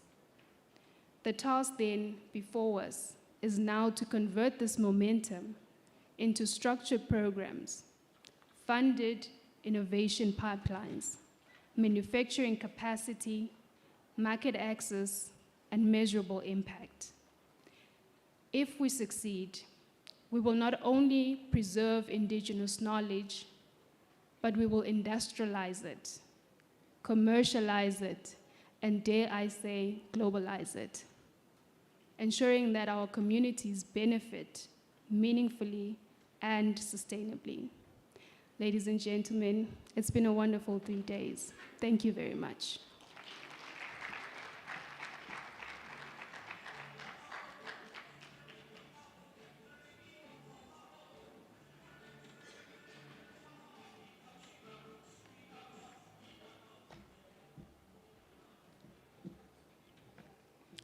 Thank you so much, Dr. Nomzamo and the team for that comprehensive summary, which will be the backbone of the report that will then submit back to the department, but also to the various partners that were part of this. I think we should give them a round of applause.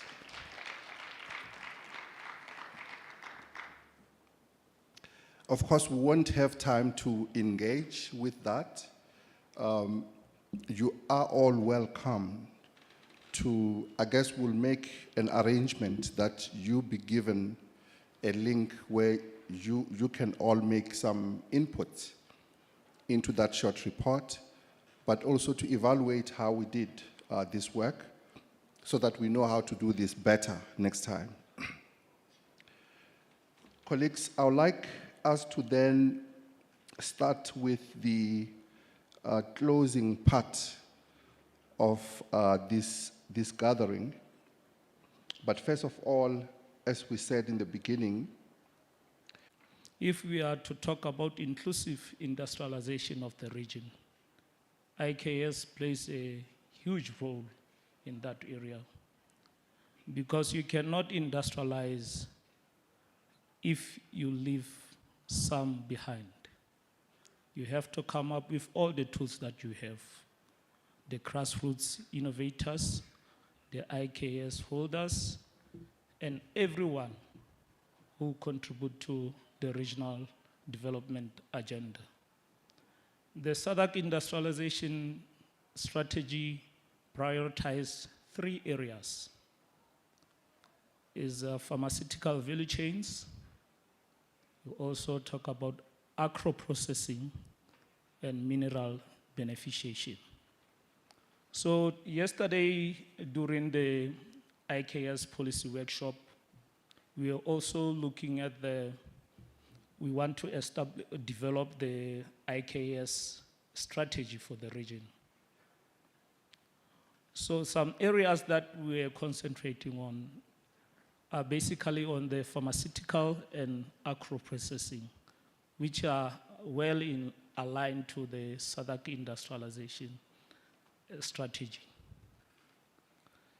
Let me just go through the remarks that I have prepared. I just wanted to update you on the activities that were going on yesterday, apart from the summit. So we had a regional policy workshop on the margins of this summit. So over the course of this summit, I was able to attend some of the sessions, and I was able to come during the pitchings that were being done here yesterday. And I listened to some of the youths, some of the brilliant ideas that they were pitching here. And what I can say is that without investing in research and development, it will be difficult for us to industrialize the SADC region. What is also important is the regional collaboration and integration, because South Africa alone cannot achieve what it wants to achieve, because we need all the players. We also need all the experts around the region to come together. The researchers, innovators, entrepreneurs, everyone should come together with the communities also. We also want to bring together the experts in intellectual property, because when you talk about IKS, there are some novel activities that are happening within IKS. You can see when you look at the back there, when you talk industrialization, there are products there that can create factories, that can also create employment for the region. Because when you look at the SADC region, when you look at the unemployment rate in the region, what I can say is we really need to work hard. So, on behalf of the SADC Secretariat, I would like to express my sincere appreciation to DSTI, SADC member states, and all participants for your active engagement, insightful contributions, and unwavering commitment to advancing indigenous knowledge systems as a driver of sustainable development. Over the course of this summit, we have collectively reaffirmed an important reality. Indigenous knowledge is not merely a cultural asset to be preserved. It is a strategic resource that can contribute meaningfully to economic transformation, entrepreneurship, job creation, climate resilience, food security, healthcare innovation, biodiversity, conservation, and sustainable industrial development. Our discussions have demonstrated that indigenous IKS possesses immense untapped economic potential, from traditional medicines and herbal products, indigenous foods, agricultural practices, and cultural and creative industries, to environmental management solutions. These knowledge systems offers opportunities for investment. Commercialization, value addition, and inclusive economic growth. However, realizing this potential requires deliberate investment supportive policies. That is why it is important for member states maybe to change the direction by just not developing policies, but develop mission-oriented policies. When you develop the policies, be sure of what you want to address. Don't just develop a policy. We have the current challenges that are facing the region, so we should develop those policies that are addressing the problems or the societal challenges within the SADC region. This summit has also highlighted the importance of ensuring that indigenous knowledge holders and local communities remain at the center of all investment initiatives. Investments in IKS must be guided by principle of equity, respect, prior informed consent, benefit sharing, and community ownership. As the SADC Secretariat, we have developed the Nagoya Protocol on access benefit sharing, and also we have the IKS policy guidelines to assist the member states to develop their own national policies on indigenous knowledge systems. The summit has also reinforced the strategic role of indigenous knowledge systems in supporting the implementation of the SADC industrialization strategy and roadmap and the regional indicative strategic development plan.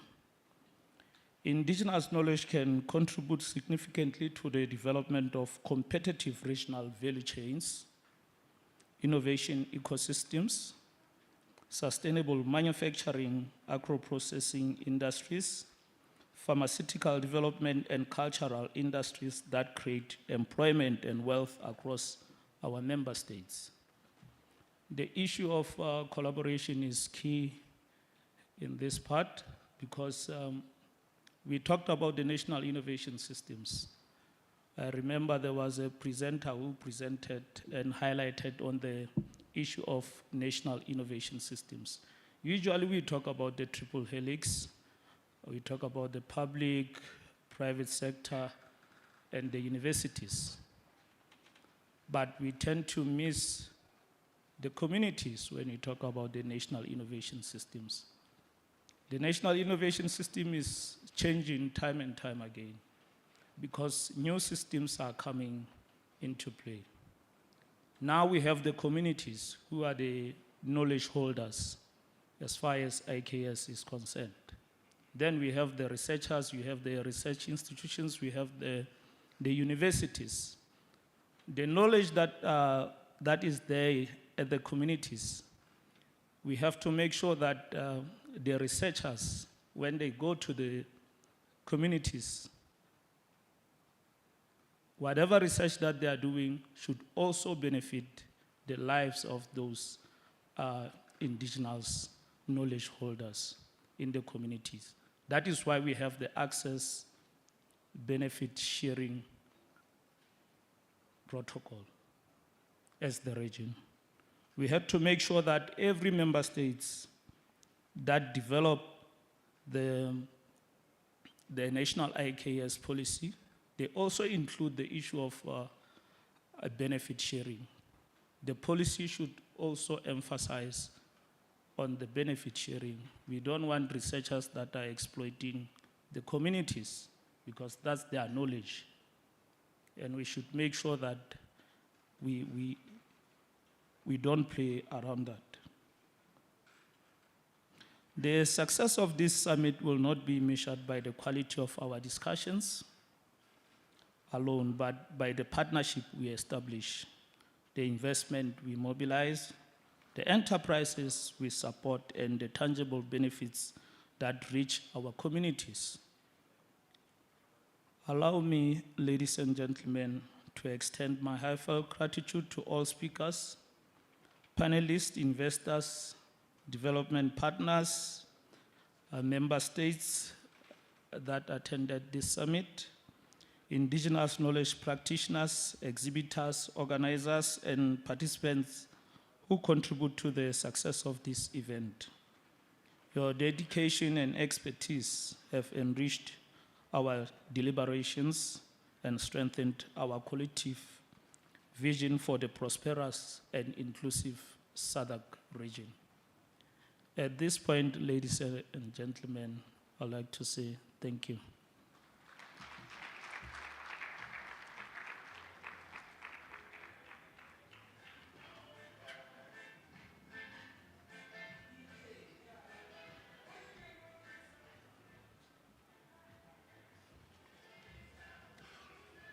Thank you so much,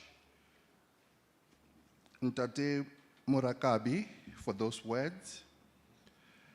And now we will like to maybe first invite the youth, students and youth representative to speak on behalf of all the 3 universities. Tulufelo from Digest Aid, are you here? There she is. I think she was one of the winners last night.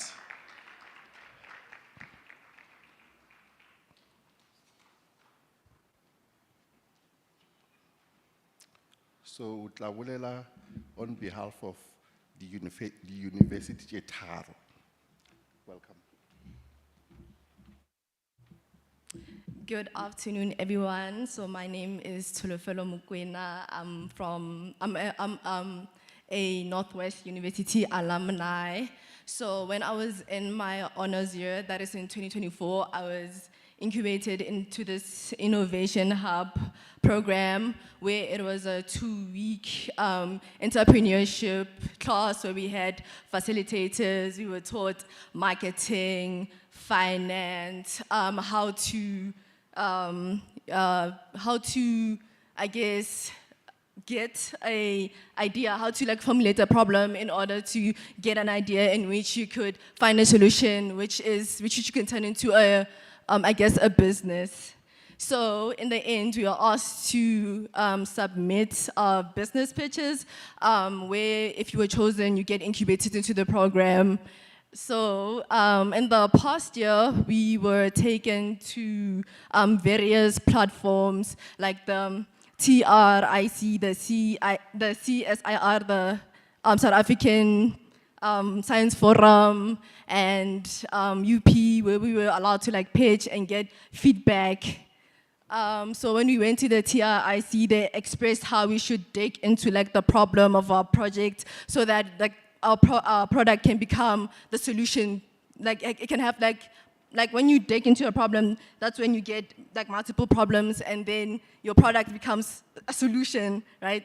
And we got to the CSIR where we were told about regulations and compliance, in which the Innovation Hub created a workshop in which we were told about marketing and packaging. So yes, thank you.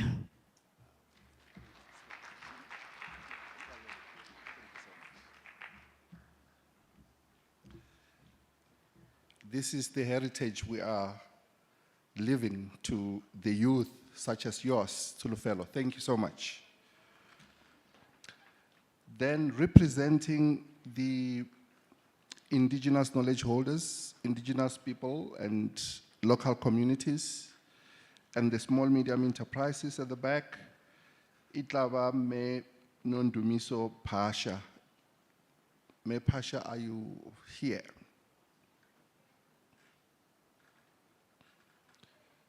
Please come through. There is Me Pasha coming through.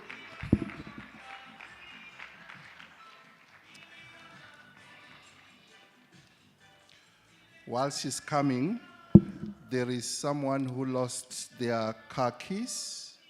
So if you lost your car keys, please see me after. And also, N. Butelezi, please also see me after these sessions. Thank you. Me Pasha, welcome. Please, let's give her a hand.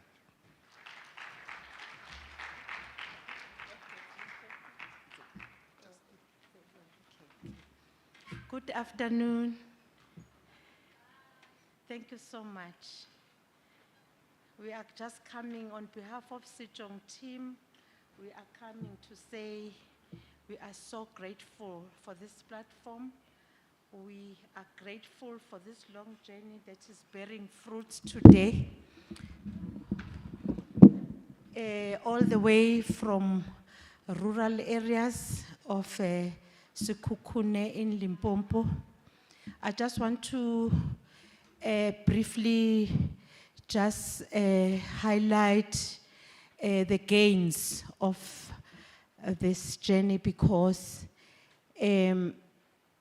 we are the practical example, and we are encouraging our South African young people to help us to formalize this indigenous industry. I just want to say, with all the speakers that have spoken here, there's only one part that is running short. That is a working recipe.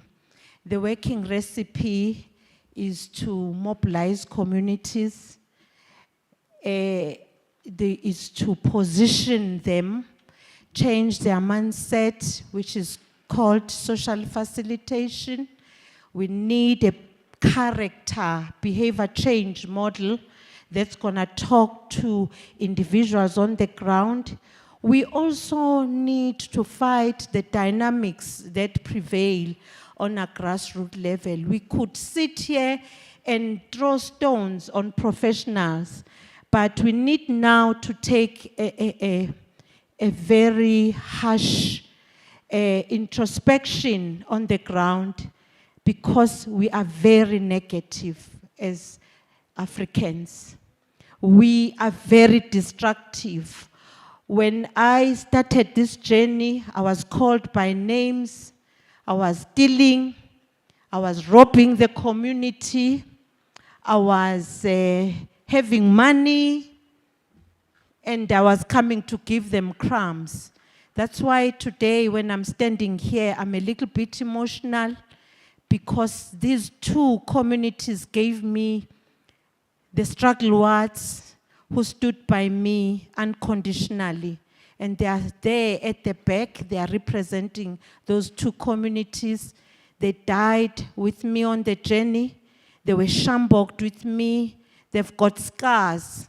So I'm surrendering this morning to you, all of you today, to say, invite us in communities. Let's rebuild the social infrastructure that's suitable to receive all this economic investment. The social infrastructure that's gonna talk to a black child to transform their mind, soul, spiritually. Let's remember where we are coming from with the struggle of South Africans, and tell each other real stories that's gonna break the bondage of our culture. I thank you, and I cannot enough say thank you to the whole consortium of DSI. They picked us up when we didn't know a little what we're gonna be achieving. They supported us, they became our parent, they nurtured us. They sat in meetings which were difficult. They stood and advocated for us. I just want to highlight the names a little bit. Dr. Shabalala Mamune has been a woman who stood by us in this executive. Dr. Andile, I've never seen him, but he gave me all the connections, and they never knew who I was. That is what is humbling me, that they don't work with people they know. They look at the concept you are bringing at the table, and they go and run and help you to achieve. May the great Lord answer us as Africans and use this platform maximally. Now I am surrendering to say, use Sejong as a platform for industrializing the indigenous knowledge. May the great God bless all of you. Amen.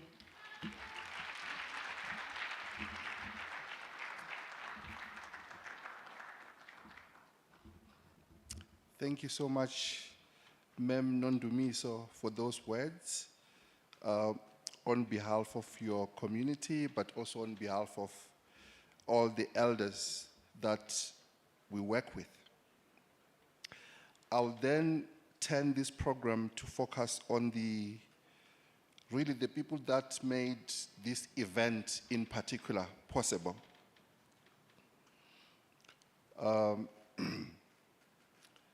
This event wouldn't be possible if it were not for one on the program, the University of Venda, the University of Limpopo, the Northwest University, the National Science and Technology Forum, and the Innovation Hub.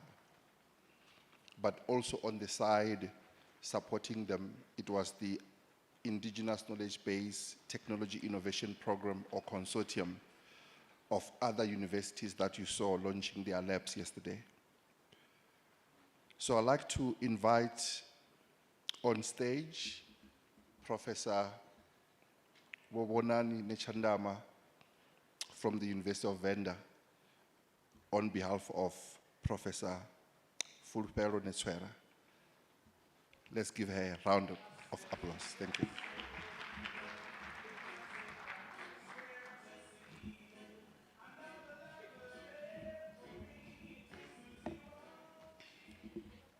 Thank you very much, Program Director. Allow me to write on the protocols and the gratitudes of my predecessors for the past 3 days. On behalf of the Deputy Vice Chancellor, Professor Fulupero Netswera, ours is to again extend our sincere gratitude to you, Dr. Chabalala, of course, representing the DSTI and all the participating universities and the organizations as stated. As a learning organization based in the rural areas, the words that has just been alluded by the SEDC Secretariat, Re Murakabi, about starting to focus on issues of benefit sharing was one of the issues that we noted as a responsibility that the University of Venda cannot undermine. We came, we exchanged ideas, we learned from other universities.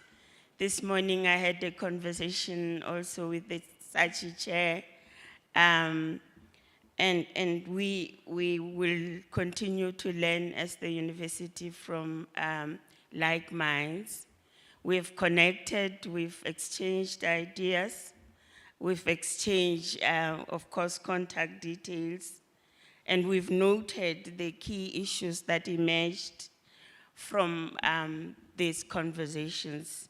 So it is important for us to recommit Program Director on behalf of the university that we have learned that our challenge is not that we don't have ideas, no talent, no good policies. Of course, others are outdated, but it is to do with our transformative agenda in making sure that IKS plans are executed.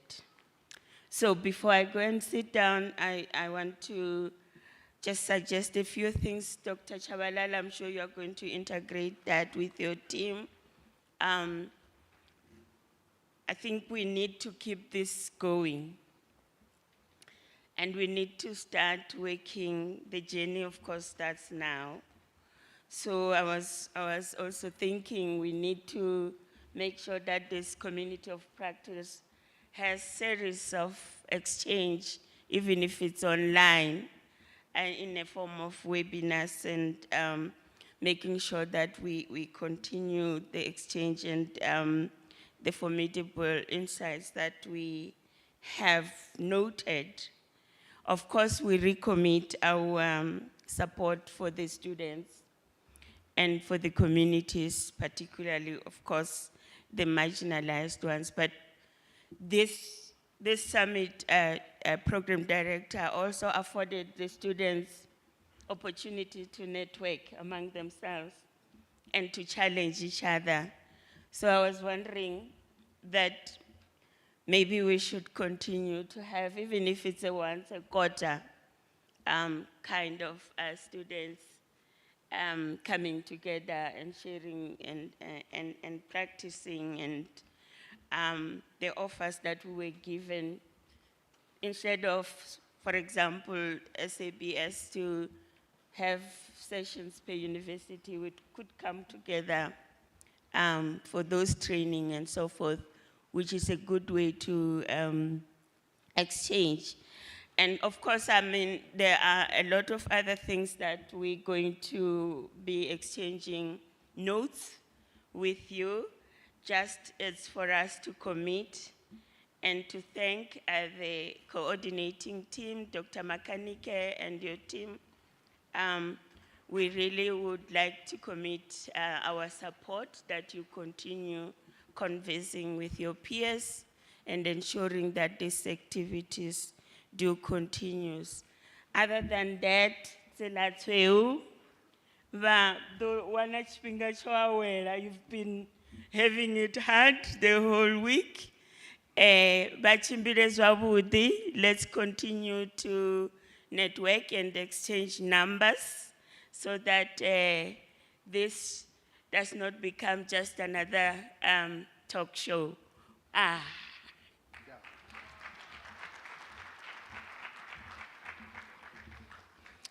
Thank you so much, Bo Nechandama. I will then proceed to request Dr. Bonginkosi Dladlama from the UL. If you are here, please let's give him a hand.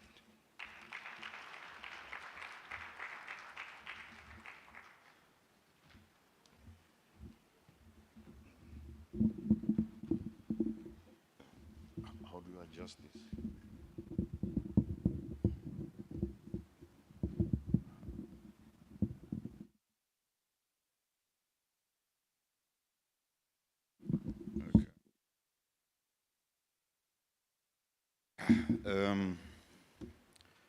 Thank you very much, Program Navigator. And then thank you to all the delegations that are here. And then I would like to greet you as honorable delegations, honorable guests, distinguished speakers who have spoken since we have arrived here from the 2nd of this month to this day. Colleagues and future leaders, the knowledge owners, good morning. I've already been introduced. My name is Bonginkosi Dladlama. And then over the past 3 days, we have witnessed something truly significant. We have seen the coming together of ancient wisdom and modern science, which was strongly encouraged to say, let not this be the end, but let there be a series of events of this nature in order for us to inspire, economic growth. So we have seen policy meet practice, and most importantly, we have seen the beginning of a new era. Inclusive economic path for South Africa and the African continent, because I believe what is going to emanate from this conference, it is not something that will be confined to South Africa, but it is something that will obviously, take the continent by storm and the world at large. That's because we are living in a global village. Now, this summit, in our view, speaking on behalf of the University of Limpopo, was not just another event. It was a summit that inspires, economic growth, and thanks to the partners, which is DSTI and the 3 universities that has already been mentioned. So, in the build-up to this event, we have built this event was built on a clear foundation of a white paper, as you have heard earlier on science, technology, and innovation, and the decadal plan. So both which call for the use of knowledge systems, and then when we look at the back there, we see the manifestation of some of those knowledge systems, including African science, to reduce poverty and create jobs and redress inequality. So, a profound question, I believe, should be asked. What is it that we have achieved through this summit? 4 things we have achieved in as far as we are concerned. We have revived the IK-based research and development and innovation interface symposium. This is what this entire event is about. Showcasing the research and innovation in African natural medicines, cosmeceuticals, nutraceuticals, and health infusions. We have demonstrated that indeed South Africa has the capacity to develop sovereign high-quality bio-natural products. And secondly, we have launched the Youth Student Jobs Program. Those that had attended the pitching session, I'm sure they can bear testament to that, where young innovators pitched their ideas to the potential investors, the incubators, and then we, of course, saw talent, we saw courage, we saw future job creation, and not just job seekers, particularly from our student community.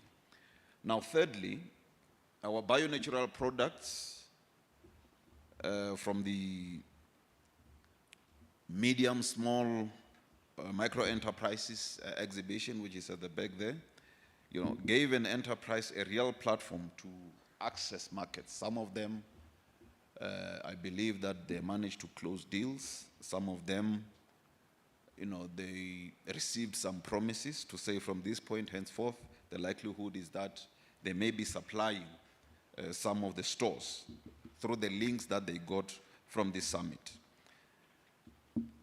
And then fourthly, we celebrate the IK Soft Launch Awards, which we enjoyed very much last night, recognizing the wisdom keepers, the outstanding scientists, enterprising youth, and women who carried the brand of poverty and marginalization but refused to be defined by it.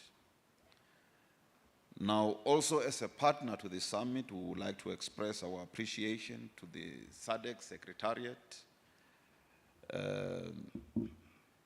DBSA, CIVDA, TIA, NRF, amongst others.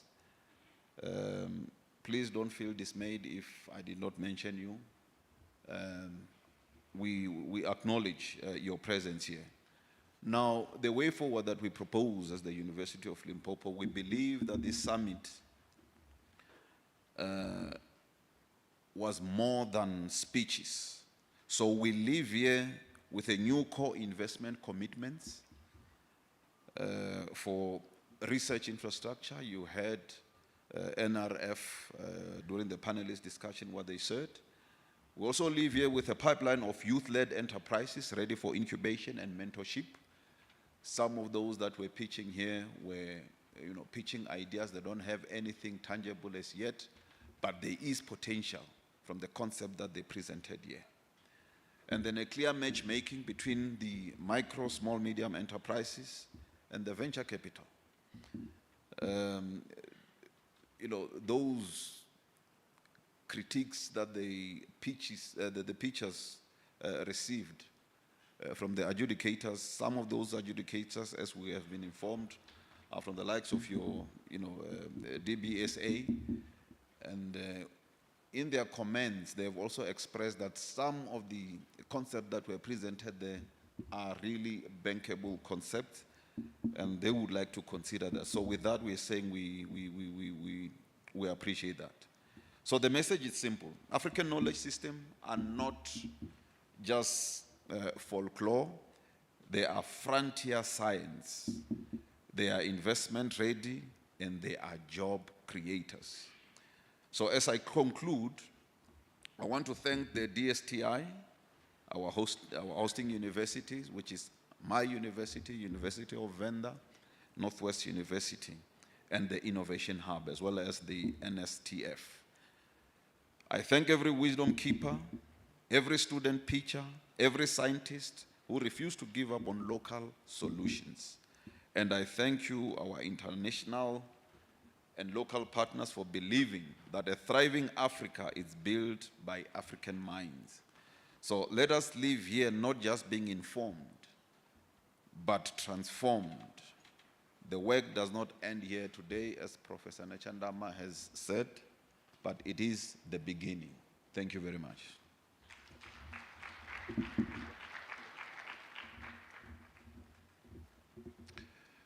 Thank you so much, Dr. Dladlama. And now of training in the new curriculum that we are developing, we will have students attend laboratories in chemistry, biology, biochemistry, and also even attend some basic mathematics. This is to prepare them for this wonderful interface that we have been seeing in the last 3 days. And we also want to completely move the IKS into our faculty so that we no longer offer BIKS, but BSc and IKS. This is really making sure that, thank you, this is to make sure that really our students, when they graduate with IKS degrees, they are up to date with what is happening in the industry. So this is what we have experienced in the last 3 days really tells us that we are in the right direction. I hope we receive the same inspiration in other institutions so that we make sure that we graduating students to be able to create job opportunities for others, and also we no longer hear the cry of parents at home that our graduates do not have jobs or are sitting at home. And we have even included entrepreneurship in our offerings as well. So this is quite excellent. There was a mention of such chairs early today and yesterday, and I'm very proud to say that our university is a beneficiary of 2 such chairs, and therefore really, again, we are grateful from this. I would like to end by echoing the representative from Univen when she said that this summit should not be the only summit we have, but that maybe we should have this on an annual basis so that we inspire and we accelerate this industrialization of African IKS. With those words, thank you very much. Thank you.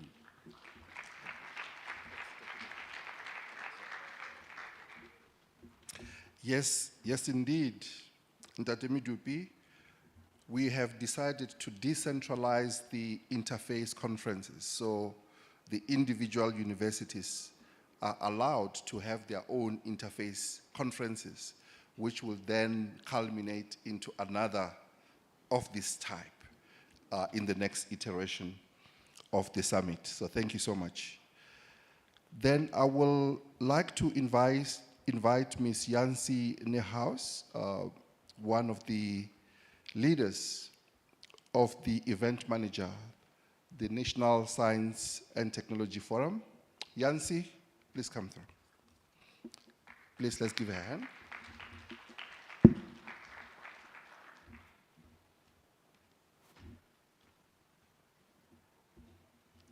Thank you very much, Ank.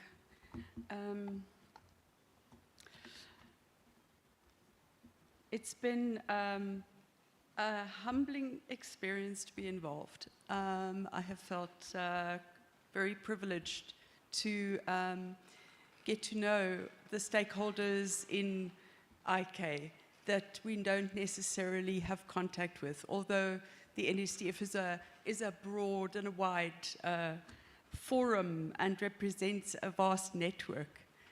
This is a network which is very specialized in some ways, and yet broad in its own way as well.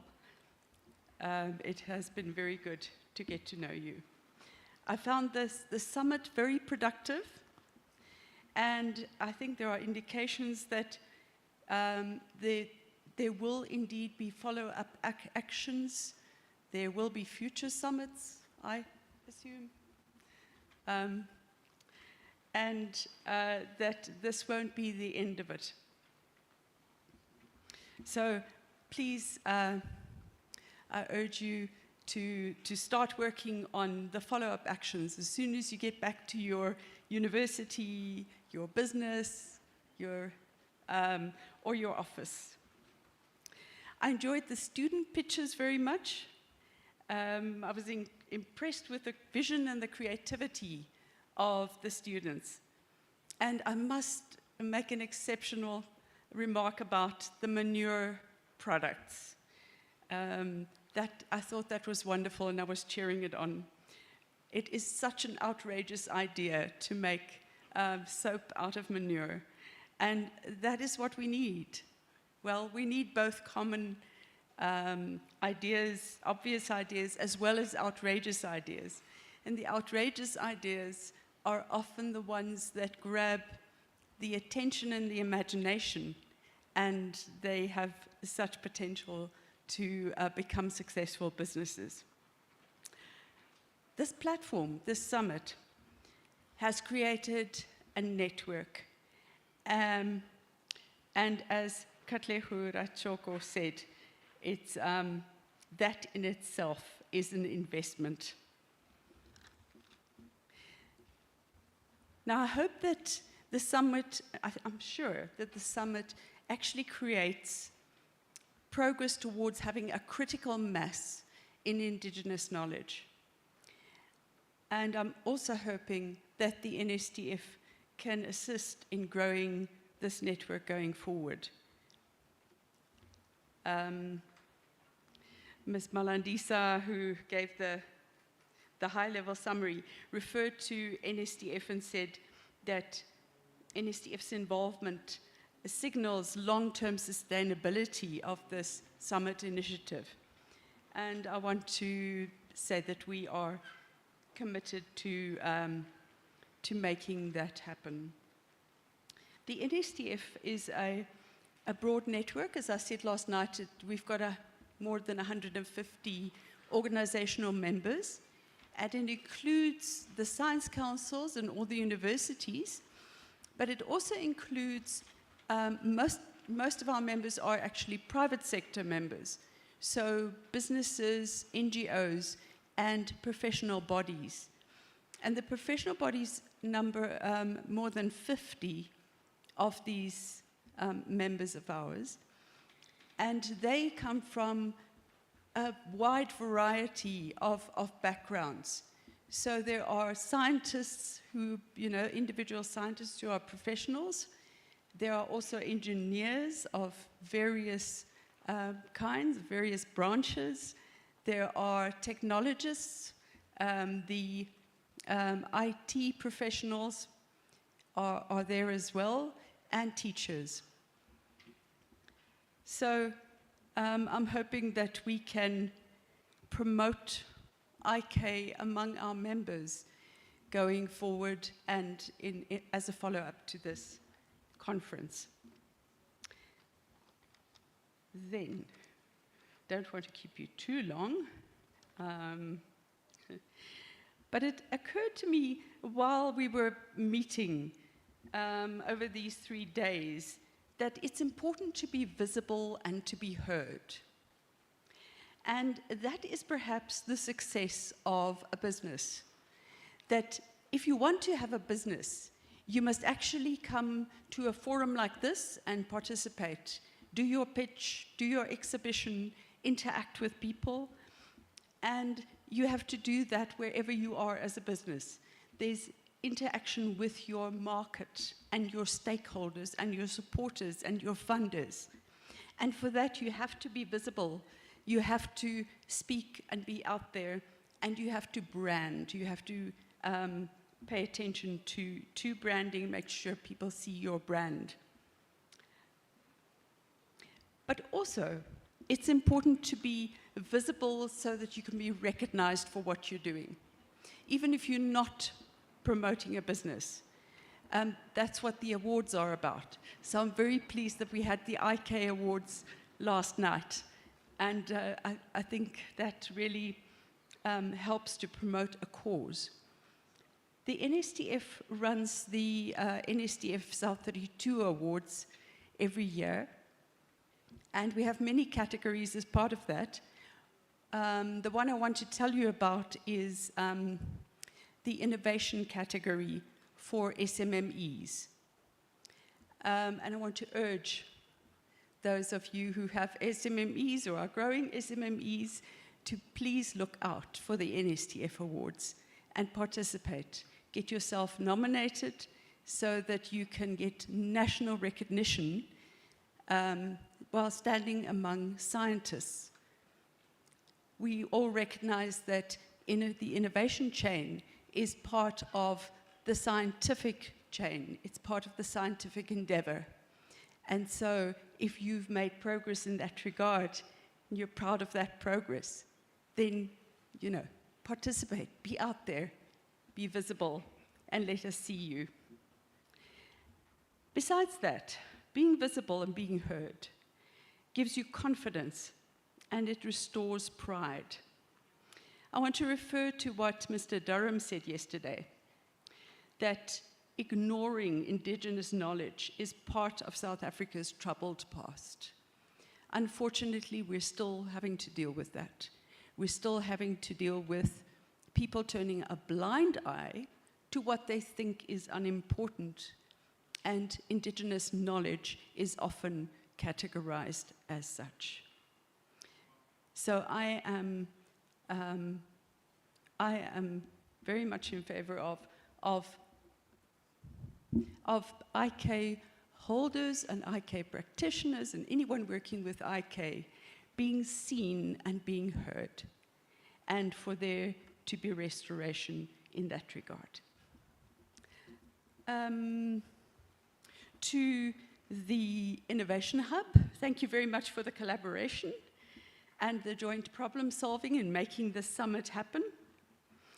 To the university partners, thank you very much for getting the students and the SMMEs here, and not forgetting, thank you for your research and advancing the cause of knowledge generation.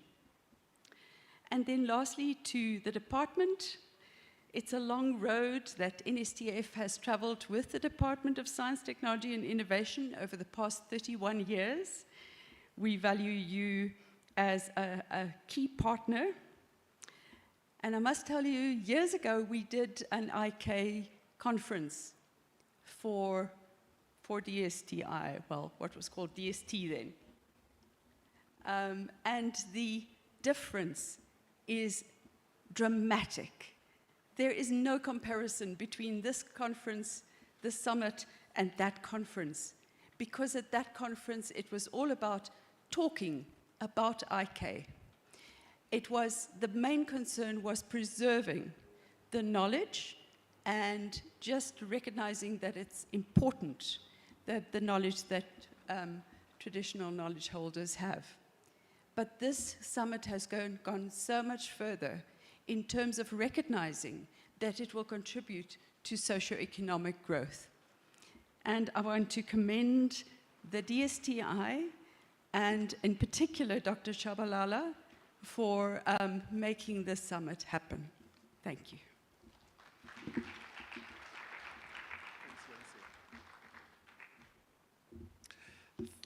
Thank you so much, Yancy. It's indeed a co-creation, and all your efforts are really appreciated. Then last, we will invite the acting CEO of another event manager, the Innovation Hub Management Company, Ms. Govender. Please welcome, ma'am.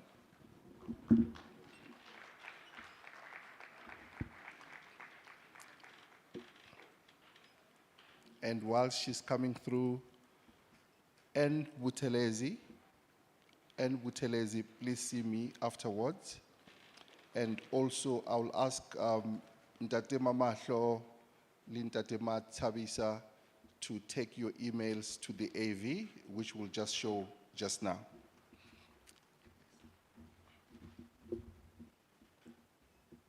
Thank you, Dr. Shabalala. Program Director, allow me to begin by acknowledging the Acting DDG, Dr. Kenny Tenza, in his absentia. A special acknowledgement to Dr. Ank Shabalala, our distinguished speakers, panelists, and moderators whose insights, expertise, and thoughtful contributions enriched the summit and helped unpack the opportunities, challenges, and the immense potential within the indigenous knowledge and innovation landscape. We also extend our sincere appreciation to our valued partners, the NSTF, thank you very much, Nancy, for all your assistance, the University of Venda, the University of Limpopo, and the Northwest University for their continued collaboration and commitment to advancing the indigenous knowledge and indigenous knowledge-based innovation in South Africa. On behalf of the Innovation Hub, I would like to extend our heartfelt gratitude to the Department of Science and Technology and Innovation for conceptualizing and hosting this important summit, and for creating a platform that brings together the researchers, the innovators, knowledge holders, investors, and policymakers. Over the past 2 days, we've been privileged to engage in meaningful conversations that have reinforced both the value and potential of the indigenous knowledge system as drivers of innovation, inclusion, and economic development. We also heard compelling perspectives on the realities of population growth, inequality, and the urgent need for investment in the sector.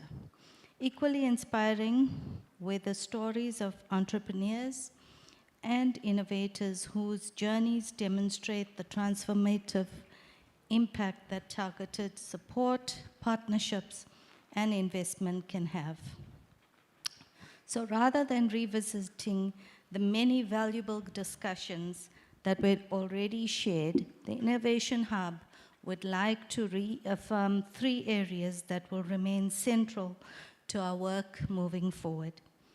Firstly, we will continue strengthening the commercialization of research emerging from our partner universities while supporting the growth and sustainability of indigenous knowledge-based enterprises. Secondly, we remain committed to developing mechanisms that will accelerate the growth, the scaling, and market readiness of innovations within our portfolio and within the broader innovation ecosystem. Thirdly, we will continue expanding support for intellectual property protection and registration to ensure that indigenous knowledge holders and innovators are empowered to safeguard and derive value from their innovations. These priorities are not merely aspirations, they are commitments that we look forward to advancing over the coming year. We are excited to return next year and share the progress, partnerships, and impact achieved through this collective effort. Once again, we thank the Department of Science, Technology, and Innovation for creating this platform and for recognizing the Innovation Hub as a valued partner in this important initiative. We look forward to deepening our work within the participating universities and extending the program to additional institutions across the country, ensuring that more innovators and knowledge holders can benefit from the opportunities it creates. I would also like to take this opportunity to recognize the dedicated individuals and teams whose hard work made this summit possible. From the Innovation Hub, thank you to my colleagues, Dr. Puti and Ms. Lina Nementandani, whose commitment and coordination contributed significantly to the success of this event. To the NSTF team, led by Ms. Jansi Niehaus and Ms. Vilna Eckstein, thank you very much for your partnership and unwavering support throughout this journey.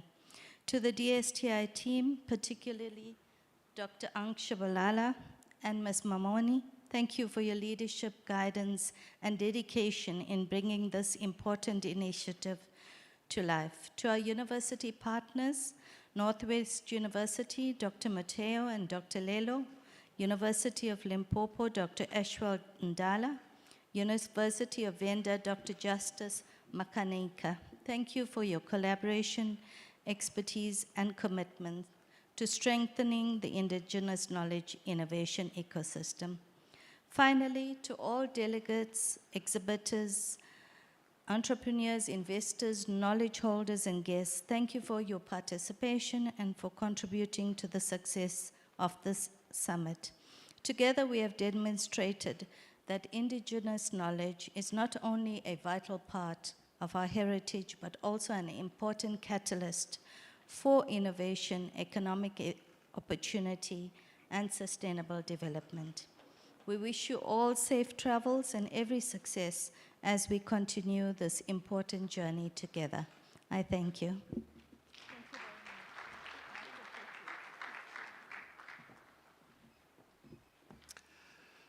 Thank you so much, colleagues. We have now come to an end of this summit. And before we graciously send all of you home, and we trust that you will travel safe, those of you who are driving, you'll make sure that you are following the rules and the laws of the road, making sure that the drivers rest, because they are transporting people. Life is sacred. Within the department, IKS has been given to our Deputy Minister, Dr. Nomalungelo Gina, who so much wanted to be here with us all and give a vote of thanks. But she was sent to accompany the Deputy President to India. As you know, India is the current chair of the BRICS. So there are few remarks that I will just say in a minute on her behalf. However, also, please allow me to break all protocols in terms of what I'd like to share with you, because you all have made history today or in the past 3 days. And as history makers, as trendsetters, I think your names should be recorded in the annals of history. They say charity starts at home. So let me start with my colleagues at the Department of Science, Technology, and Innovation, especially the executive that allowed us to have this meeting led by Dr. Mlungisicele, who's our Director General, and who was well represented by our DDG, Dr. Tenza, on the first day and yesterday. But this wouldn't happen. There was no way in which this will happen if it wasn't for my colleagues, Ms. Mamoni Tang. Please give her a hand of applause. I don't know if Metang is in the house. She's here, she's all around making sure that everyone is happy.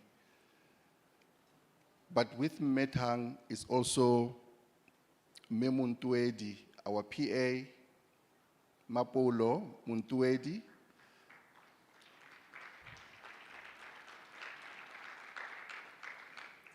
You also had Menon Dumiso saying that there is a gentleman in our department, Dr. Groot Boom. You won't see him anywhere. But the labs that you all saw,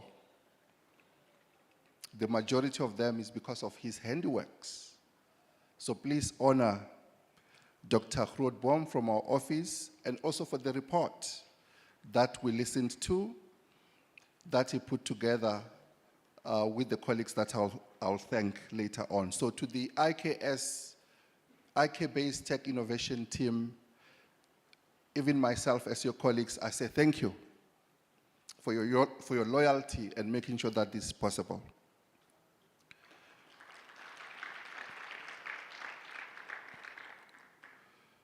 There is also another team within the department that worked with the communications local organizing team. The communication teams from the event managers at the 3 universities. I can only think about Ntate Matikane, Julian. They made sure that we follow the protocols of how the colors are supposed to be. Ain't everything so beautiful and vibrant in terms of the presentation of the conference? So I'd like to give it up to the communications team of the department, but also the communications team of the event management. Please give them a round of applause.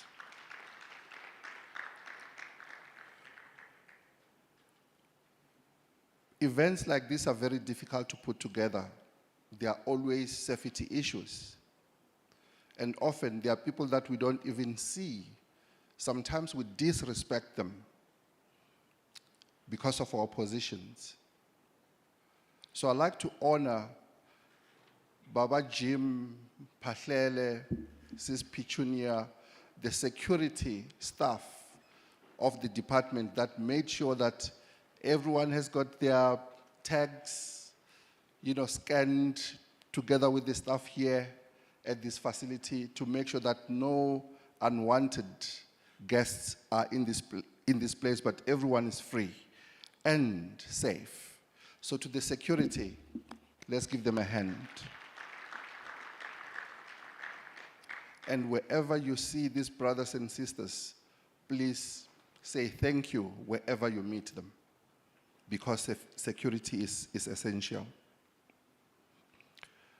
There were also 2 other units, departments within the department that they were part of the local organizing committee. They both came from our Africa multilateral cooperation, the team that deals with bilaterals, one country to another, but also the group of countries like SADC. So to my colleagues, Ngwane, Linda Gama, Kahiso, Karabo, and the team, Mendri, Nzane, and the team, we say thank you so much for supporting this work, for giving us a hand, and also giving us tips in terms of international protocol so that we don't offend anyone. I think it's a hand.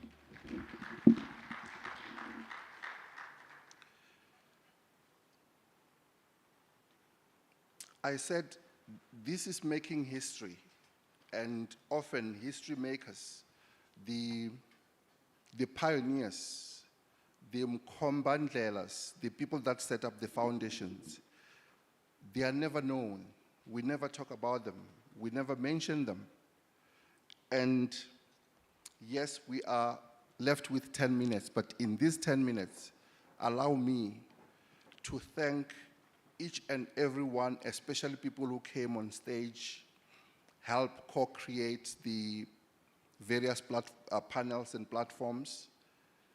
I feel I owe it to you through a true African culture where we say if we call your name, you live forever. It's not just a belief, it is a fact. And I would like to, again, start with some of the people that instigated IKS in the beginning. You heard from the beginning that some of the first IKS meetings happened at the University of the Northwest. We were still very young. And I'd like to thank the University of the Northwest. Ntate Mindupi is not here. Ntate Joe, I think they've left. But also with the staff from the IKS Center, Ntate Lele, Ntate Muteo, and your team, we would like to thank you and call you by name, that your names live forever within the IKS space. Thank you so much.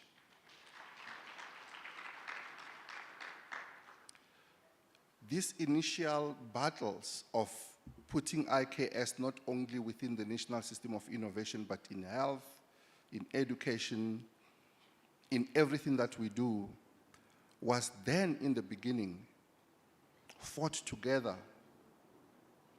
with the University of Venda. Boni Chandama were there.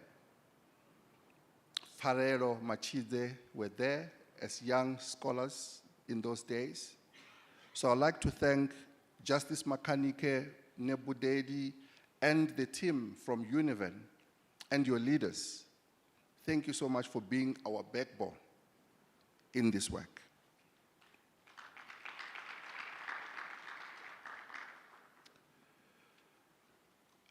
When we're thinking of growing the work, especially when it came to the Bachelor of Indigenous Knowledge Systems, the University of Limpopo raised its hand, and things didn't always go well. But now, seeing the science department of the University of Limpopo really leading the charge in making sure that natural sciences, health sciences, other biological sciences, agricultural sciences come together. Ashwell, Maureen Mohanedi, and the leaders from Limpopo, Ntate Khomiswane, Baba Bonginkosi, would like to thank you for supporting us, but also for leading the way, for pioneering the science of IKS. So for this, we give you a hand.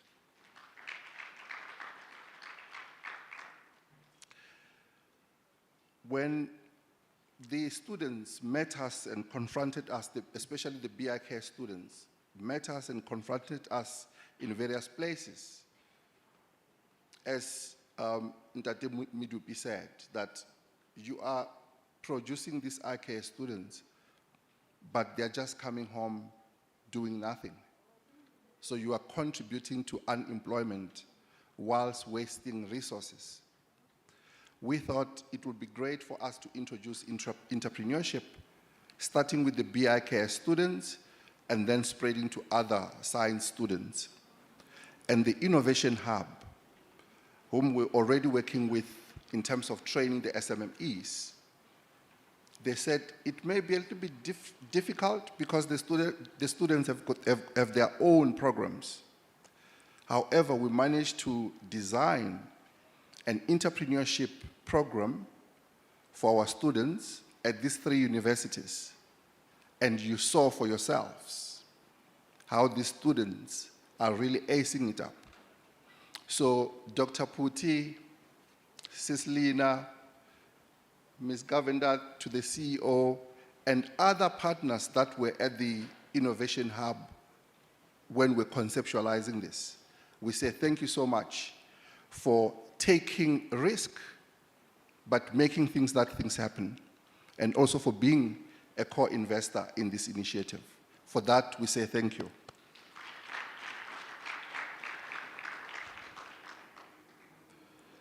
And Yancy, Velna, Sismankwe, Bennett from the NSTF, we tried to do this last year. It wasn't coming together. because we didn't want just another gathering. We wanted something unique, but also wanted to demonstrate that when we say IKS, we cannot deal with mediocre. We wanted to present an experience and not just a gathering. And with your experience of working with the department, we were very happy when we were told you are one of the greatest organizers of science gatherings. And to yourself, Yancy, and the team, please pass this on to the board, that we say thank you for having co-created an amazing event for us. For that, we say thank you. Now, there were a lot of facilitators that we reached out to, a lot of speakers that we reached out to. And of course, for those, I cannot call you by name because time means finishing in time means finishing in time. But I'd like to honor each one of you, all the way from Limpopo to KZN to Eastern Cape, both in government, in universities, people that we didn't know from various incubators and accelerators, business sector, colleagues from national and other national departments that came and said, we'll help you co-create this, we'll help you make this event a success. I would like to thank you, my dear colleagues and friends. And from our side, we say yes, we must have another one, and it should be annual. And actually, already we've been supported for that from our executive committee, that yes, this event sounds like something that should be an annual event. Even before we started, just by presenting the concept. So it's a yes. Those of you who said this must keep on going on, we say yes, this must keep on going on, but next time we will have even more co-creators. So the logos must fill the entire screen in our next one. So let me then just end up with the words of the Deputy Minister in response to the summary that was read here.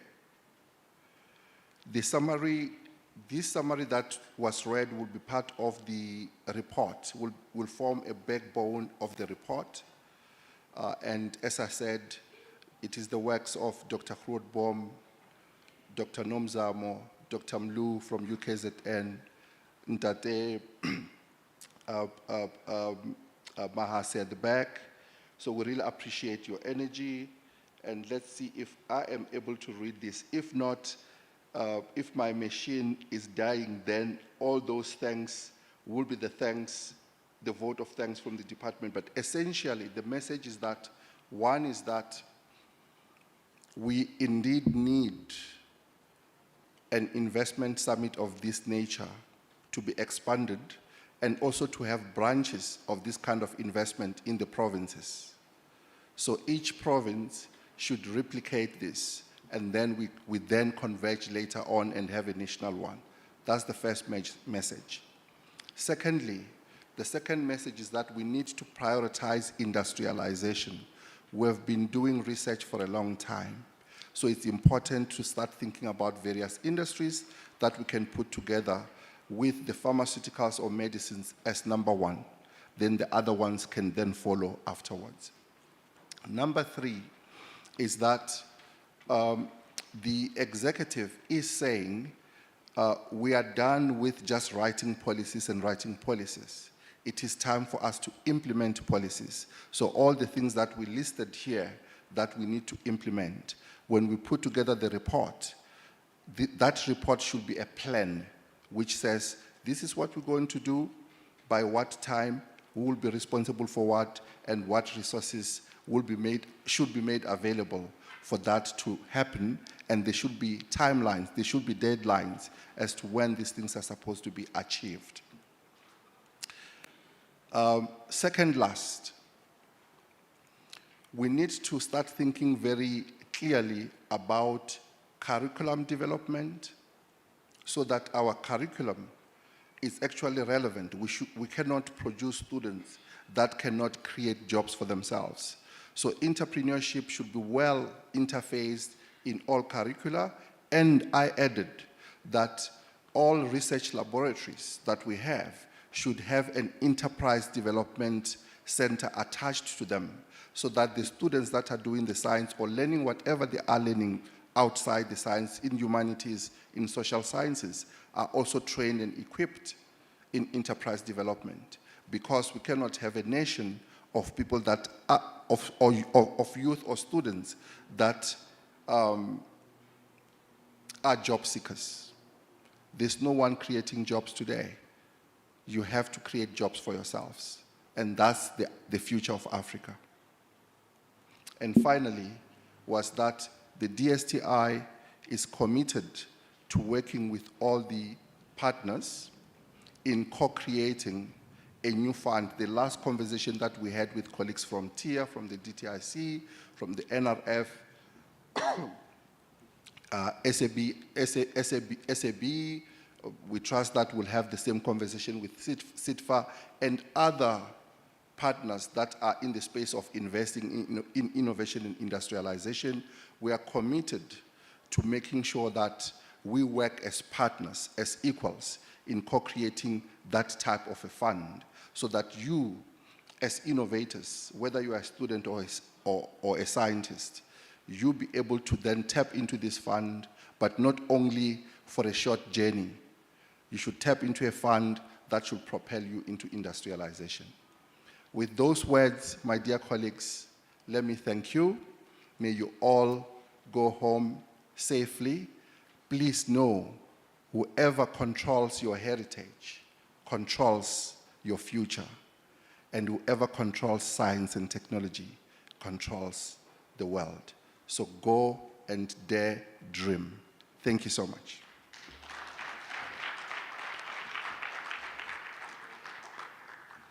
This meeting is adjourned.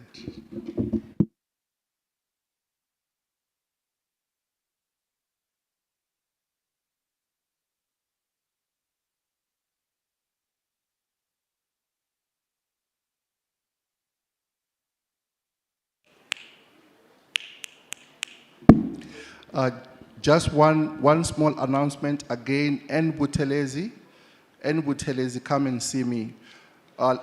Just for one attention, please, my apologies. Just one attention, I forgot one thing. There are 2 emails on the board. Those of you who are interested in participating in an event where we'll be having a conversation on the new regulations for the inclusion of African medicines into the broader Medicines Act and regulations of South Africa, please reach out to Professor Matabisa and Ntate Mamahlo. They will then be in touch with you and invite you into those conversations wherever you will be in the country. Thank you so much.